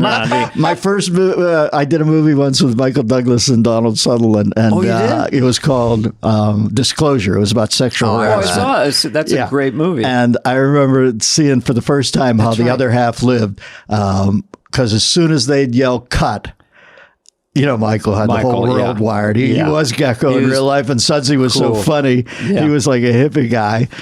Very cool French hippie, sort of French Canadian hippie, and we'd go down a pair of steps. There was a golf cart there. We'd be in the golf cart. They'd blow out through the doors. We were out in Warner Brothers studio. We'd go down. Mike had this trailer that was like the Taj Mahal, and he had he'd call ahead and what your drink was. Yeah, I love it. And he would meet us at the door with our drinks, and we'd watch the NBA championship. Yeah, and I just remember thinking it was he and Donald were so funny together. And you realize the guys like us, quite frankly, I'm from Pittsburgh, Spudley, Arizona. Young guy from Arizona, and Carr from up in the Bay. You're telling me stories about room service and for Michael. You know, we're not guys who were privy to this. Yeah. You remember that first moment you're let in? You called me one night, you and McCartney were out in the Hamptons. And I just, there's that mind blow part where Beyond you go, I can't. You're trying to fake it like you belong, but you're thinking, this is McCartney, unbelievable. I was not ever on SNL at that point. I was just hanging out with Paul McCartney for 5 nights with Linda. But having a famous person, the first time a host would come in and know you. You know, like, because you're always just a writer, you just perform. And then someone goes, oh, yeah, maybe we can do something together. And I'm like they know something and they like you. And Carole King came to the show and said, we should try to do something together. Oh, for real? Carole King, just out of the blue.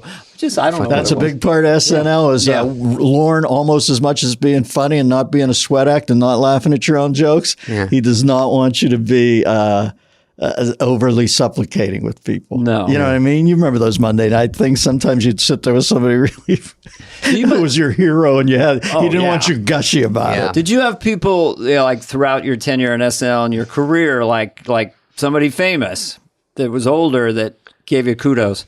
Or came up to you at a restaurant or whatever. Sammy Kahn, the great lyricist. He came up to you one night, said, "Kid, can you imagine that, Sammy Kahn? Come fly with me. Yeah. I was a nerd kid, and I always dug that. And I remember what year? How famous were you when you got the message? I did a roast for Friar's Roast, and I ate it, man. I remember I went on like 15th out of 17th people. You know, the Friars. Mm-hmm. It was for Chevy, not the train wreck one later down the road. This is when Chevy was front running. It works better when the guy's in a power position. Mm-hmm.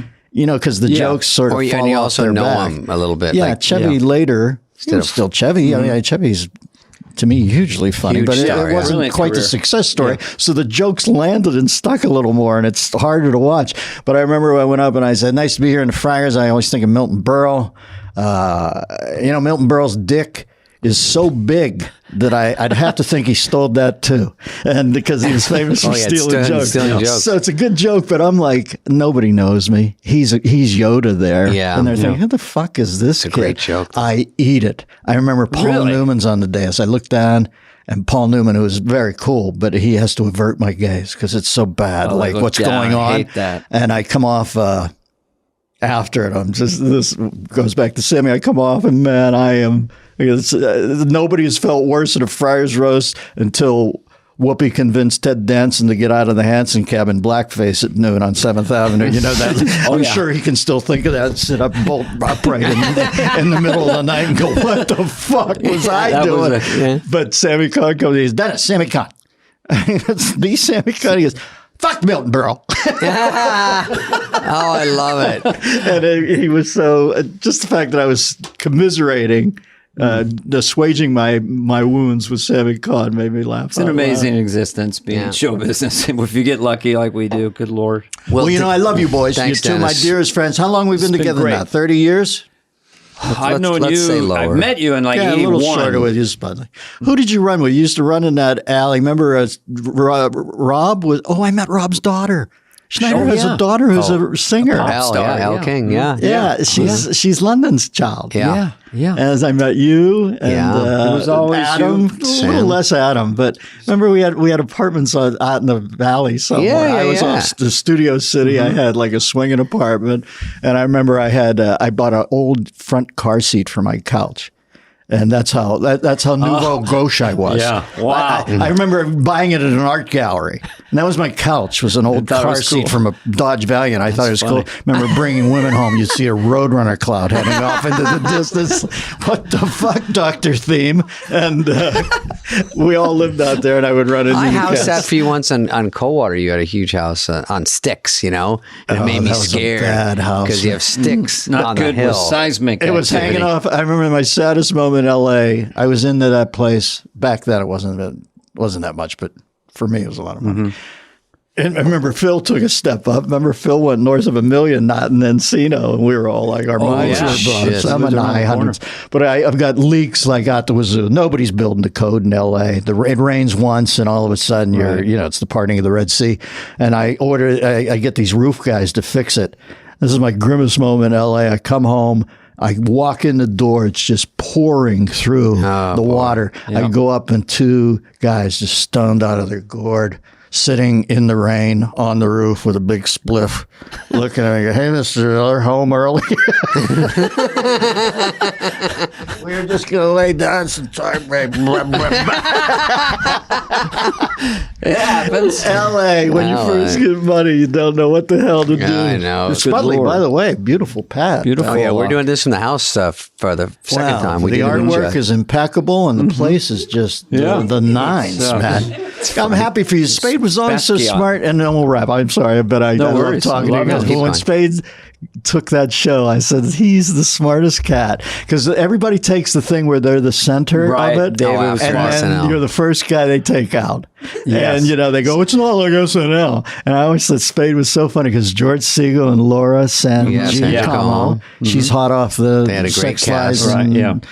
and George is just a player. Yeah. They center post it. And Spudley nibbling around the friend Wendy Malick, who was Nibbling kind around the of first. she was She's great. She's kind of sexy and Sexy and like funny, a laid delivers back great way. jokes, yeah. And Spade comes nibbling in. Hey, we got that photo shoot. And I'm going to cast some models. And then he's like Batista. He heads back to the mountains with some mead and some meat, and he became stays a out of the fond- front. It's great. Of that show. It's hard to memorize lines. Just come in and they said if I do my own show, I'm just gonna have to get a Spade guy to come in. I'll carry all the lines, and then someone comes in and scores and leaves.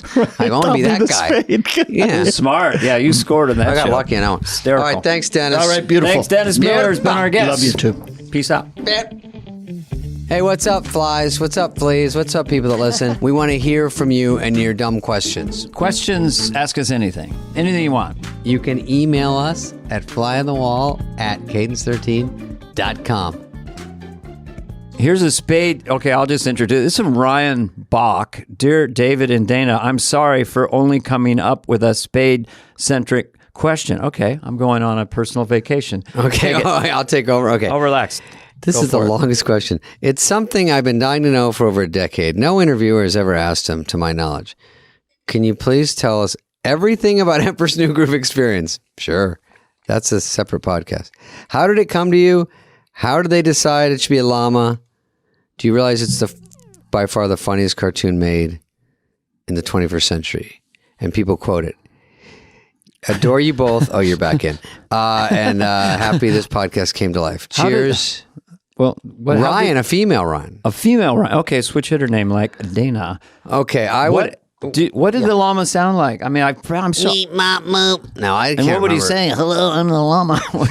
I pooped my llama pants. That was his catchphrase. Oh, no wonder it made 300 million. Here's how it was. You know Owen Wilson. How's it going? Yeah, Hey. we could go to Argentina and like go surfing, tomorrow if you want. It started out me, Owen, and Carla Gugino were yeah. Prince and the Pauper. She was the queen. I was Prince or whatever. And she was princess. I was going to marry her, I guess. And Owen was a peasant. And we were going to switch places. This is her basic story, right? So we did that for a year and a half. Jeez. And we did. And they said back then Disney, it was an honor. So I didn't get that much money. They go, it's an honor to be in it. And then Shrek comes along, and you get paid. Less of an honor. Yeah, less of an honor, more of a that was paycheck. cha-ching. So I said, I was the last of the honors. And I did it. And I was doing Just Shoot Me. And I go over and do my voice at Disney. And I go, this is fun. But after a year, I'm like, I'm over it. So they would show you like stick figures and animatics. And then they showed it to Michael Eisner. As the story goes, and I could be lying, but this is what I heard. Disney guy. Yeah, he was the head of Disney. He watches it. And he doesn't love it. And he says, scrap it. What else can you do? And he goes, I liked not really Spade, but I just like the prince's attitude of being like sort of snarky. What could he do? And they go, what if he turns into a llama? And he goes, yeah, something like that. So he'd already spent how do I millions. get that job? It's unbelievable. And he flipped it. They came up with a new story.